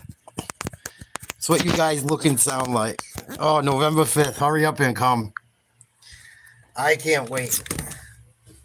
Please like, share, subscribe. Oh, hopefully, Mantle. Please like, share, subscribe. Bye, Country Joe. You're going to go bye-bye for a few minutes. I've heard enough of your nonsense. You're a moron. I'm going to put you on timeout. You go take your medicine, and you can come back later.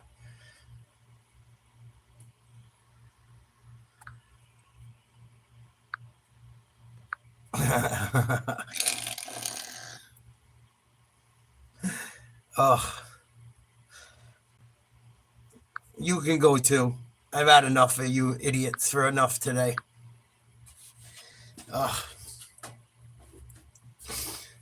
Please like, share, subscribe. Trump 2024. I don't know why I got the gray line of death.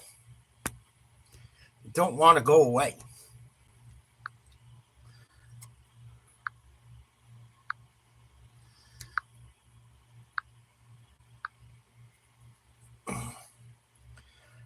I hope you're right, William.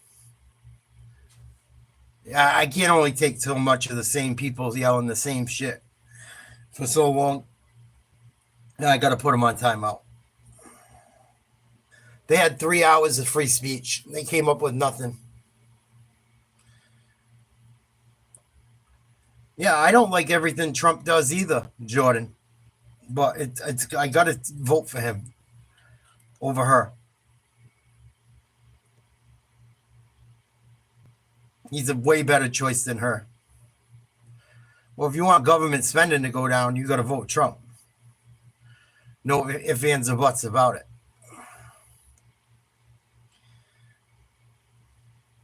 I live in your mother's butthole, Alexander. It's big in here.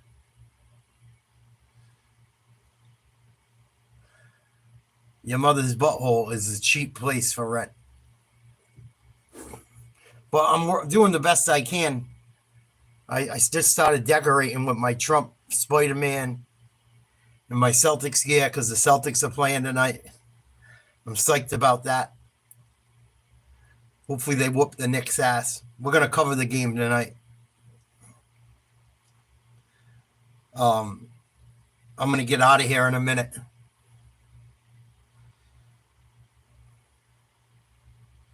Yeah. No, man.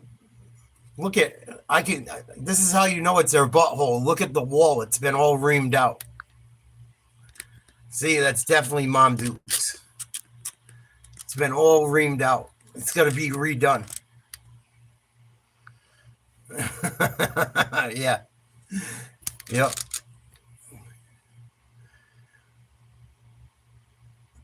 I think I'm going to move out. She should be having a bowel movement coming soon.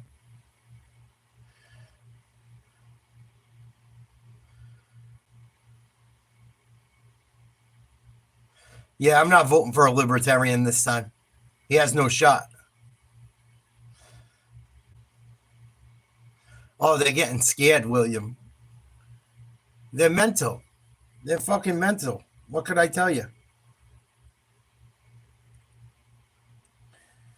They're mental.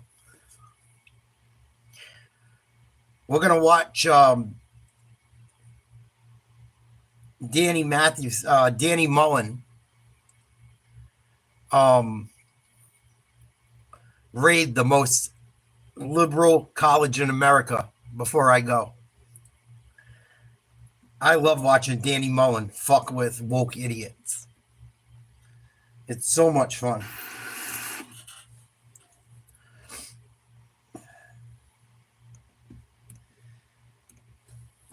Evergreen College, the leader in liberalism, the West Point of woke. Majors here include song and dance, debate. Would you like to hear the answer or not? No! Amazing. Yeah. Oh, yeah. One more time. You know, don't let it Lead to action. I hand down to you now. Because I think what me and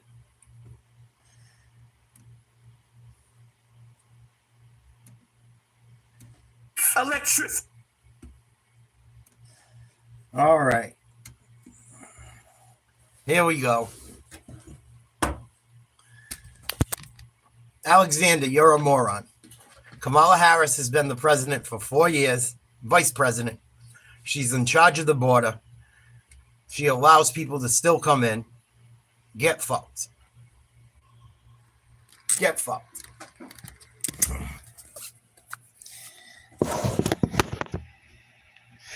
Shout out to all my Trump supporters. You guys will appreciate this. Evergreen College, the leader in liberalism, the West Point of woke. Majors here include song and dance,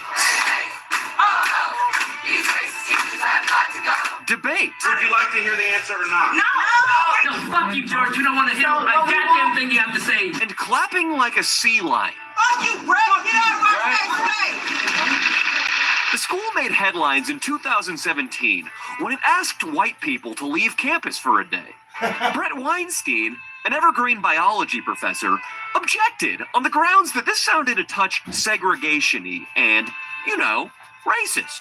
The college students reacted civilly. Fuck you! Fuck the police! Yeah, fuck free speech. Yeah. No justice!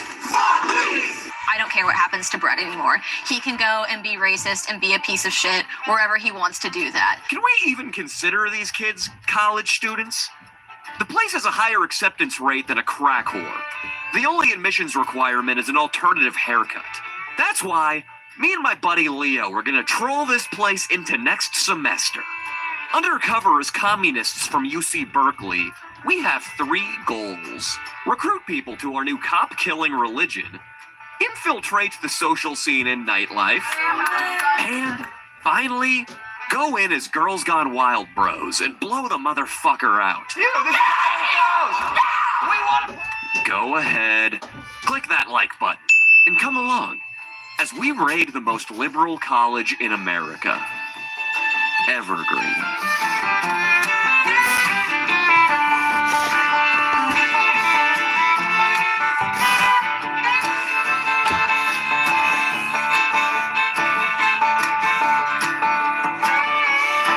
So we're in a Marxist history class at UC Berkeley, and we made a little satirical video just trying to have some fun, but I'd say it has a political message, and it's serious at the end of the day. It's a quasi-pseudo-religion we came up with called Fuck Americanism.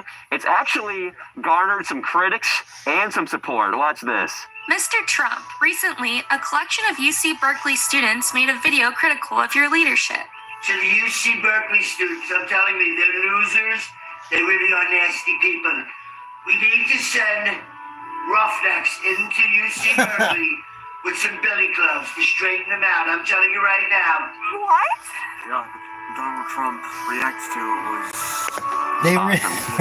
Pretty awesome. They really thought Trump was the one saying it. They're fucking, these woke people are nuts.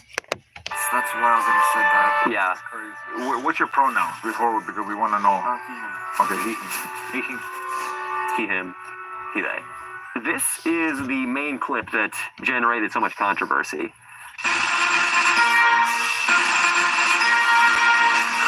Welcome to our new religion, Fuck Americaism.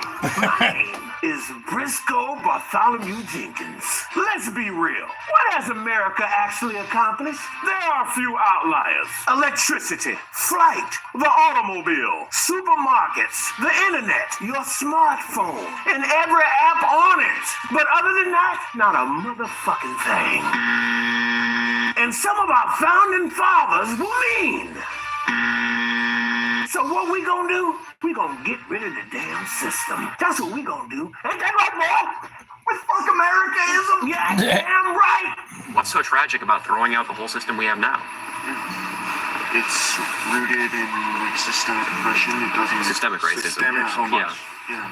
Okay. Everything is systemic, man. I hand down to you now. Fuck Americanism's first commandment. Fuck the First Amendment and all it stands for. We will use Twitter to pressure Quilton Northern to print the First Amendment on all its rolls of TP. So many great recommendations. Oh, I love it. I love it. Wait till they stop fucking with these libtards. They already are. This? We tweeted at Quilted Northern. Me, Manny, a guy named Otter that we hang out with. No, official. It's hilarious too, because when I do these satire videos, all the liberals in the chat get super pissed. They think they're being serious. Oh, it's fucking great. Tweet back from the Quilted Northern Twitter page, but at Berkeley, we're resourceful little critters. First Amendment edition. Do you like that? Congress shall make no law respecting an establishment of religion or abridging the freedom of speech or the press. I think it'd be kind of hard to wipe your butt with. But you can use the other side. Elijah, I don't have to duty at the moment. But if I were to squat Elijah in the foliage to my left and wipe my dry ass with this right now in front of you, would you consent? Yeah. Oh my god. This is change. This is change. Right. Look at that shit. Look at that shit. Huh? They've already done more than Kamala. Fuck America. Hey, you hear that shit? Say, fuck Americanism. Fuck Americanism. Say. Fuck Americanism. Fuck Americanism. It actually came up a little dirtier than I would hope for. Oh my god. I've done some rebellious stuff this semester already, but that might have been number one. I love the dude's enthusiasm. Yeah, it's good. Good delivery. And what's more, what he's saying is so substantive. America, we think it's all that, or at least some people in this country do, but, I mean, Manny, you were perfectly happy in Cuba. I don't mind that sometimes I have to wait 4 or 5 hours for fish. Mm-hmm. Yeah, long lines for groceries. 4 or 5 hours for fish. Yeah. The octopus. I'm sorry. He can't even hold it together. Can't tell if he's crying or if he's laughing. I think this is a little leaked audio from Bernie Sanders. You were excited about Trump responding? This is gonna... Mr. Sanders, a group of Berkeley students is calling for Americans to start wiping their ass with the Bill of Rights. What's your stance on this? I like it. Look, we must silence people who speak the truth. AOC and I have convinced the public that the top 1% pays nothing in taxes. It's balderdash. They pay 40% of the nation's tax income. I bet we can convince the country Santa Claus is real. Are those news snippets from the president and former president actually real? Yeah. Yeah, that's crazy. That's insane. Well, She believes it's it. audio. As long as there are no cameras around, people will be... Typical liberal believes it. Oh man, that's why everything Trump says, nothing ever gets taken as he's kidding around. They take everything so literally. Pretty chatty. The rich are evil. The only thing worse than them is cops. But LAPD is so white supremacist that half his force is Hispanic. That's why for our second commandment, we will be installing the Little Cop Killer video game in every first grade classroom. That's fucked up. It's like duck hunts, but with cops. Video games do lead to action, and in this case, we hope the Cop Killer video game will lead to anti-cop violence. I mean, the systemic racism that, like in America, that the police hold, and just how white supremacy is embedded in the police force. Yeah. We got it on the phone too. It's a good game on the phone. Yeah. It's a good one. It's still buggy. It's in beta. There's only 4 reviews. on the iTunes store, but it's growing. It's growing. 4 reviews? Only 4. Are they positive? No. We're thinking about doing that also for the rich, so a little rich killer, and then next we want to do a little unvaccinated killer video game. There's going to be an initiative we are thinking to make the unvaccinated wear these in public. Because then you know. You don't have the Moderna? You don't have the Johnson & Johnson? Am I vax or no vax? You're not vaxxed Because you can see. My mentality with this stuff has always been, if you're not with us, you're against us. That's so, what you do. Then how do you bring people in who are against you? That's the problem. Force? What do you think I put it? Look there. Elijah's definitely vaccinated. Yeah. Oh, well, then give it to me. What do you think so far? I mean, that's definitely a plan to deal with the unvaccinated. It's never been done before. And that's what we I'll like. give you that, that's true. It's never been done, nothing like this. I know some people have been a little incredulous about all this leaked audio, but I'm telling you, this one's real too. This is something we have planned with a certain someone up at the North Pole this Christmas. Mr. Claus, we understand that this year the unvaccinated will be on the naughty list. It's true. Not getting vaccinated is very naughty indeed. You've said instead of coal, you'll be dropping Zyklon B down their chimneys. Cyclone B, yes indeed. Ho, ho, ho. Merry Christmas. So I ask, no.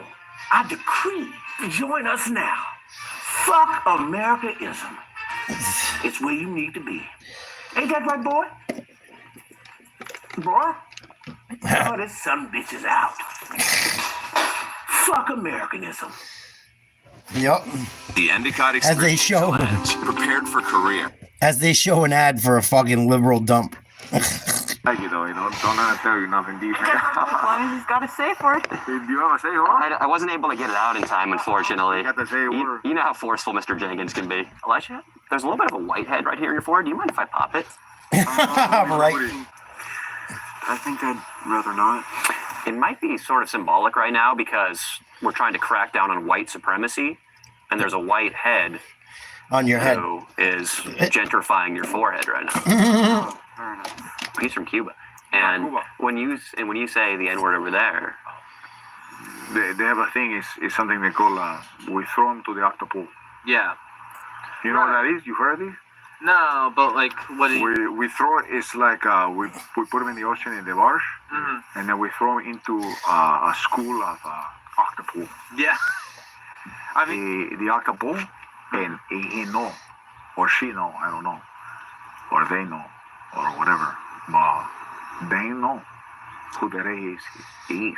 Yeah, who the race is. Oh yeah. They can tell who the race is because they are advanced. Don't do it too hard. No. Be gentle, my friend. oh yeah, You got it? yeah, I got it. See, it was a white head, not a black head. Fucking idiot. If it was a black head, we let it go. We let it leave. We don't charge nothing. And we certainly don't racially profile it. Joe is the kind of leader who I think we all thirst for here in the United States. yeah, I mean, I think everyone's desperate for like a Lenin or a Mao. Yeah, I think sure. Stalin. Yeah, like... Thank you, Elijah. It was very nice meeting you. You believe in us? These kids are nuts. You believe in fuck Americanism? Yeah. Oh yeah. One more time. Fuck Americanism. Good man. The whole process. Hey, wait. Oh, you got it? Wait.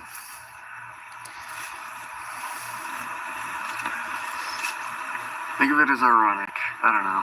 It's ironic? Sure, yeah. What does that mean? What is ironic? Because I'm far left, so it's ironic. I think we have to go. I think we gotta go. It's fucking bullshit. Hey, I hope that in the future you can understand that something like this, it can trigger. It can trigger people like him. He triggered.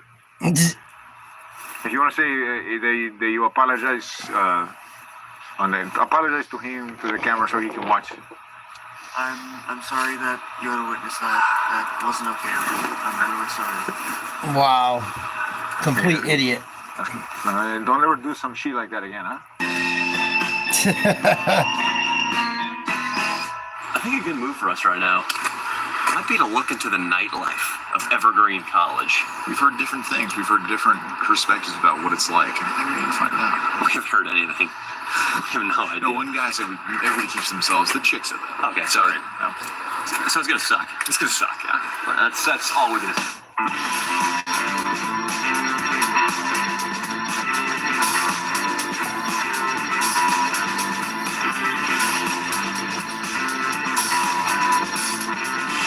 Hey guys, we play a little badminton at Berkeley. Want to go doubles? Can we play with you guys?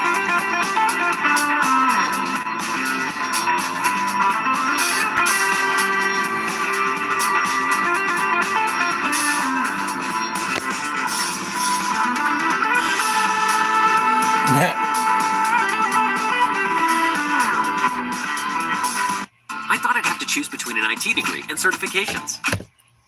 I can't believe these kids don't understand that these guys are fucking with them. That's scarier than anything. Hey, fucking Alex. We're waiting. We have a girl coming with us too. Can you believe it? We got a girl for you. Wow. For me. Or for you. You're not into that? She's got a nice figure. It's okay. It's for you. This girl's gonna be for you too. Take it in. Take it in. If you don't like girls, okay. Be honest with you. What do you prefer? Still figuring it out. Me too. Oh, I like it. Tell you the truth. When I was 20 years old, I sucked at 1D. What's up, Liz? We already hit it, so we want you to join the party. Got it. I got you. Well, listen, we have a Fidel Castro. He kind of. You love Fidel Castro. And you told me just the other day you think Fidel Castro was a greater leader than Barack Obama, George Bush. It's really not that hard to be better than those three guys. Like, You're saying Fidel Castro is better than Obama? Definitely is. it's not just enough to like. I mean, obviously Yeah. representation matters, but it's not enough just to be like a black man in office. Like you actually have to do right by the people. He was. He did a good job. No, he wasn't far left enough, man. What are you talking about? He didn't go far left. This is Evergreen. We're just radical leftists over here. Yeah. So Fidel Castro, let me tell you, son, he's dead. He's dead. He's dead, but he's a better leader than Abraham Lincoln, George Washington, and Theodore Roosevelt combined. That's a different statement. I mean, what do you think? But they all had slave. They all had the slave. They all had the slave. Roosevelt. Abraham Lincoln didn't really care about like slaves. He just wanted to preserve the black. Union. Yes. He wanted to what? He was Truth. supposed to send them back people. I guess. Wait, I guess why are they snaps. doing that shit with the snare? Because, with the hands. because I fucking told a zinger and a truth zinger. If I did that shit in Cuba, they throw it to the octopus, huh? To the octopus. Scared of the pussy. No, I'm not. No, I love the pussy. Wait, time out. Who sucked a dick before? We all do it once. Show of hands. Who sucked a dick before? So, what are you saying? Nico, put your hands down. We'll just go into the woods for that slightly better footage, as what's his name said. Are you gonna kill and rape Manny? Man, because I'm a big guy, you gotta have to take me down. You gotta. Oh, you like him? That's the one you want? That's the one we want. Okay. Wait, let me get this straight. You are saying that you want to fuck a cameraman? I want to talk about what happened to your father. Maybe if we all just sit down real quick and hear the story. Was it 5, 10, or 15 years ago in communist Cuba, under the greatest leader the Western Hemisphere, I'll say it, has ever seen? Che Guevara is pretty good too. Oh, God. Manny's father learned English through watching one director in particular's films. Scorsese. He had been watching The Irishman. You see that shit on Netflix? The Irishman. They say a word in Cuba. It's not okay. Because Cuba, some people say their economics are barbaric or human rights violations. One thing they don't tolerate, though, is intolerance. Racial slurs can get you in a lot of trouble. This is strange due to the surprising racial divides between the Afro-Cubans and the settler and the white. It's really not surprising when you consider the agrarian policies that were laid out in the 50s before Castro's regime took power. Yeah. Oh my So goodness. anyway, the racial divides there are basically non-existent, despite what you're saying, Alex, your information is flawed. And one day, after his father was with the window open, watching The Irishman,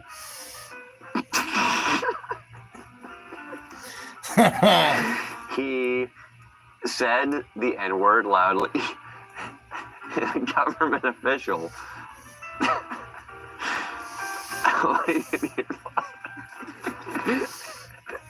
But, oh, this is so very funny.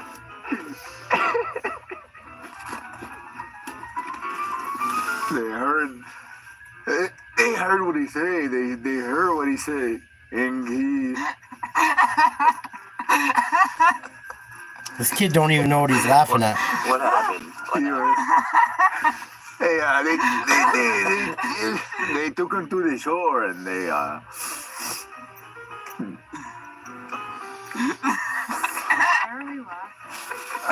It is a true story, I'm telling you. It's a sad story, too. It's sad. They threw him to the octopus. They threw him to the octopus. The octopus. The octopus.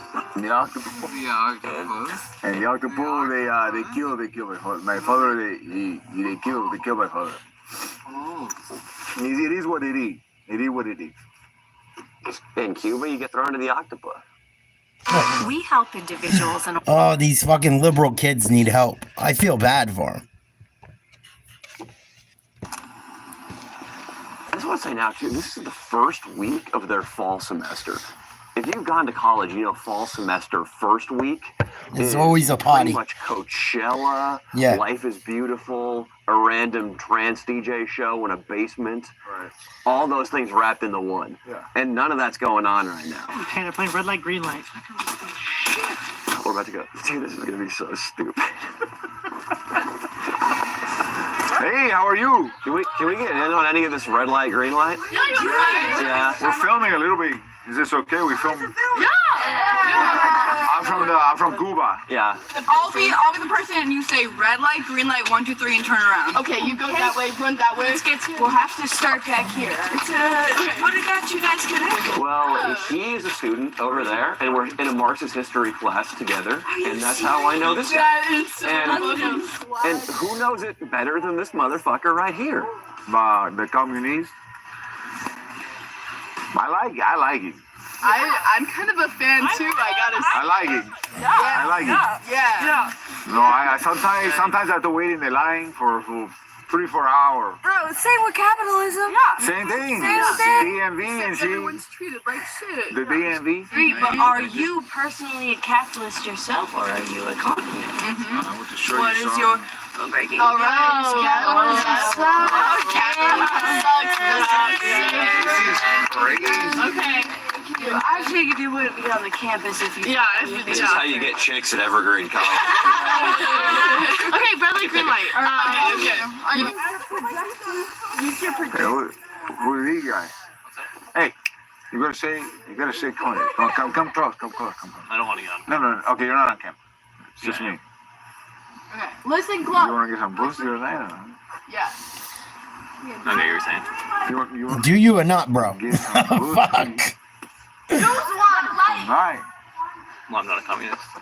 Yeah, it doesn't. Neither are we. You got to sell out your values in order to get laid. You think we're a communist? Doesn't matter to me. This guy hates Castro. We just want to get laid today, man. Yeah, dude. I have an uncle that works at Goldman Sachs. I fucking love capitalism. I'm 43 years old, but Here's Brian. they're good men. What's your Brant? What's your name? I'm just trying to get laid. Kenan. Kenan says he's a communist. No, I'm not a communist. Hey, wait. What did you say then? Really? What? Are you a capitalist? No. So you're I better get this straight right now. independent. Yeah. You don't subscribe to a democratic or republic. No. Okay, so independent, and what are your values as an independent? I think everyone should be able to believe what they want to believe in. Even if that is, I'm not gonna get a vaccination because I think there's not enough research. Well, I don't know. The vaccination thing is controversial still. They're still doing Do it. you believe it as concept? Where do you stand? Well, I got a vaccination. Yeah. I mean, was it because it's required to stay on campus? No, I got it before, actually. Me and the girls feel that Hold on. The girls, where are your boundaries? my boundaries are non-existent, baby. Baby. Listen to me. Me and the girls think Why? that if you make over Is this 100, for girls? me and the ladies feel that if you make over $20,000 a year, 75% of that income should be going to Uncle Sam. If you make over 20,000. Mhm. Hell no! If you make Dude, you over can't survive like that. 100,000. I disagree. All I need, Yeah, who needs But that? the Yeah. system's not going to get No, that. you're right. You're right. You're right. you gotta trust the system. Just like Manny did in Cuba. I like this because I think what me and this guy right here are doing is we're saying we're communists in order to get laid, and this guy is sticking to his guns. Somebody sleep with these guys. Honestly. I like this guy actually. So he seems like a dude of character. You guys aren't that bad. Yeah. Even for communists. I honestly don't know. We were playing Red Light, Green Light. I don't know who these guys are. They are from my Jack spot. Are you guys? What the fuck is going on? Like, why you have shirts that say fuck capitalism, but you're also recording us? They're also about it. Idiots.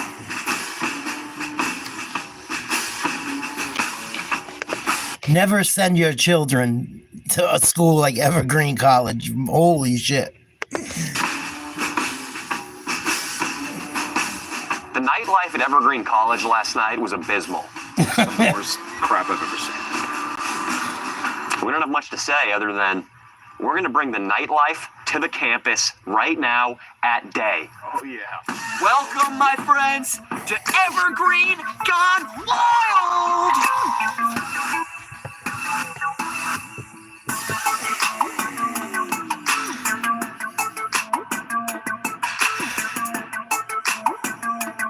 We cannot be resilient in it. Oh, these guys are a fucking trip.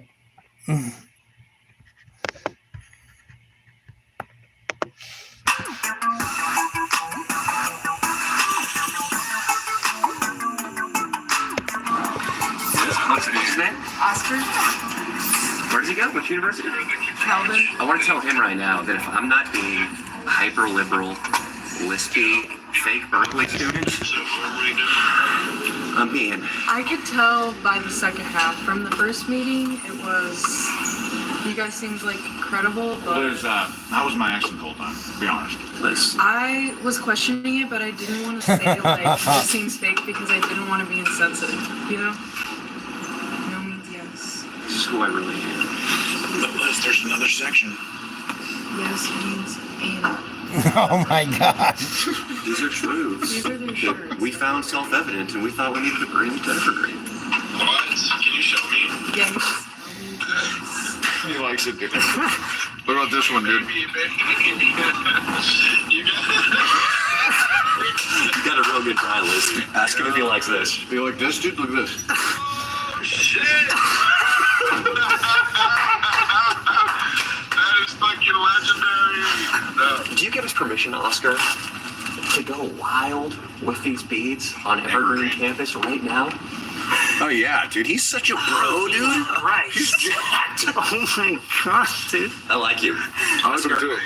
Oscar, everything that happens now is for you. It's true, dude. You should be a politician, man. I love the way that you deliver your thoughts. It's like very provoking. Well, I got some thoughts I'm going to go deliver to the people of this cafeteria right now. Oh, we're gonna get some titties today. We absolutely are. Liz? He got thrown to the octopus. Yeah, He did. He died with the alcohol. He loves that shit. In the name of women's liberation, would you like to show your breasts to the camera for some beads? Is that a tip? Yeah. Not bad. No, you get some beads. You get some beads. He gave us a middle finger too, but all overlooking, Leandro. Here you go, man. What about you, miss? Oh. I assume her or she because you're fucking sexy. And you're all woman in my eyes, baby. What are your pronouns? Yeah, we're gonna find some takers in the cafeteria. Don't worry. I'm gonna have to come back and get those back. Yeah, I don't like his girl's attitude though. Listen, everybody, this is a one-time offer here at Evergreen College. We are giving Mardi Gras beads to women willing to show their breasts. Because myself and my companion get pussy. Get pussy. Anybody? Beads, beads. Right here. In another life, I could see you on Bourbon Street. The woman in the tutorial was just about to flash us. I'm gonna ask you to please. We paid as well. Ladies, titties out. No. We want to see their breasts too. These nips get old. Take a look. Would you like to see my nipple? If you want to show your cock, I'll give you 2 reds and a green. Come on, somebody. We heard this place was a party school. Who wants to go wild at Evergreen College? Somebody, come on. I would like to gift you these. You and I have the same haircut, basically. That's camaraderie. Hey, Evergreen's got some hotties. It does. We don't give a shit. We're all gay, and you are. Why are you being insulting to your student body? You're all gay? That's a derogatory term. Nico? Fuck you. Get the fuck out of here! Loser! Oh my God! You have no right to be talking to girls. We're from ASU. No right to be fucking around. We're from ASU. This is how it goes. We want a party. Here's your fucking party. Beads. Beads. Titties. That girl was hot. The way she yelled at me, holy shit. Green hoodie, call me up. I love you. Find us on Twitter. Big Dick Party Animal 26. Big Dick Party Animal 26 on Twitter, baby. We can kill ourselves together, Romeo and Juliet style, baby. Big Dick Party Animal 69. And 26, I changed it. 26. 69 was foul. I'll take you to a sushi dinner, baby. I'll take you to a sushi dinner. She already eats sushi. We want to make peace from last night. Yes. The accents were fake. They were fake. I'm not from Cuba. No. You guys want some beads? I think it would help us bury the hatchet. If you just take our beads as a gift, I mean... Well, you have to flash for That's all them. we have to give you is take your beads and you guys are happy. Well, you have to flash us, too. We'll be back next fall. Jack, you want to come over and get some pussy with us, dude? The one on the left's down, Jack. What the fuck are you even doing? Getting ass, dude. One girl was thinking about hugging us earlier, man. We're killing it on this campus. Far left or far right, politics are not my fight. All I know is that Evergreen College was conquered in the name of the Danny Mullen regime. Danny Mullen's nuts. I might start doing shit like that when I get a good camera. Please like, share, subscribe. Oh no, Evergreen definitely doesn't have any hotties. Hilarious. I just like seeing them idiots get trolled. I find it fun. Exactly, T guy. Exactly.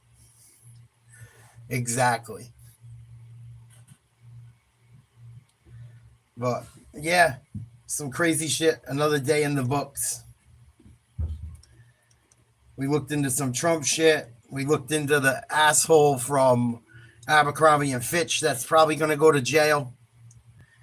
He's in big trouble. We're going to continue looking into that case about the pedophilia in San Francisco from that goes back to the 80s later in this week. I'm going to be doing probably some sports tonight. Probably do the Celtics game. NBA starts tonight. So I'll probably cover that. It's Celtics versus the Knicks. But just another crazy day in the USA. Just another crazy day in the U.S. of A. Hope all you guys are having a good day.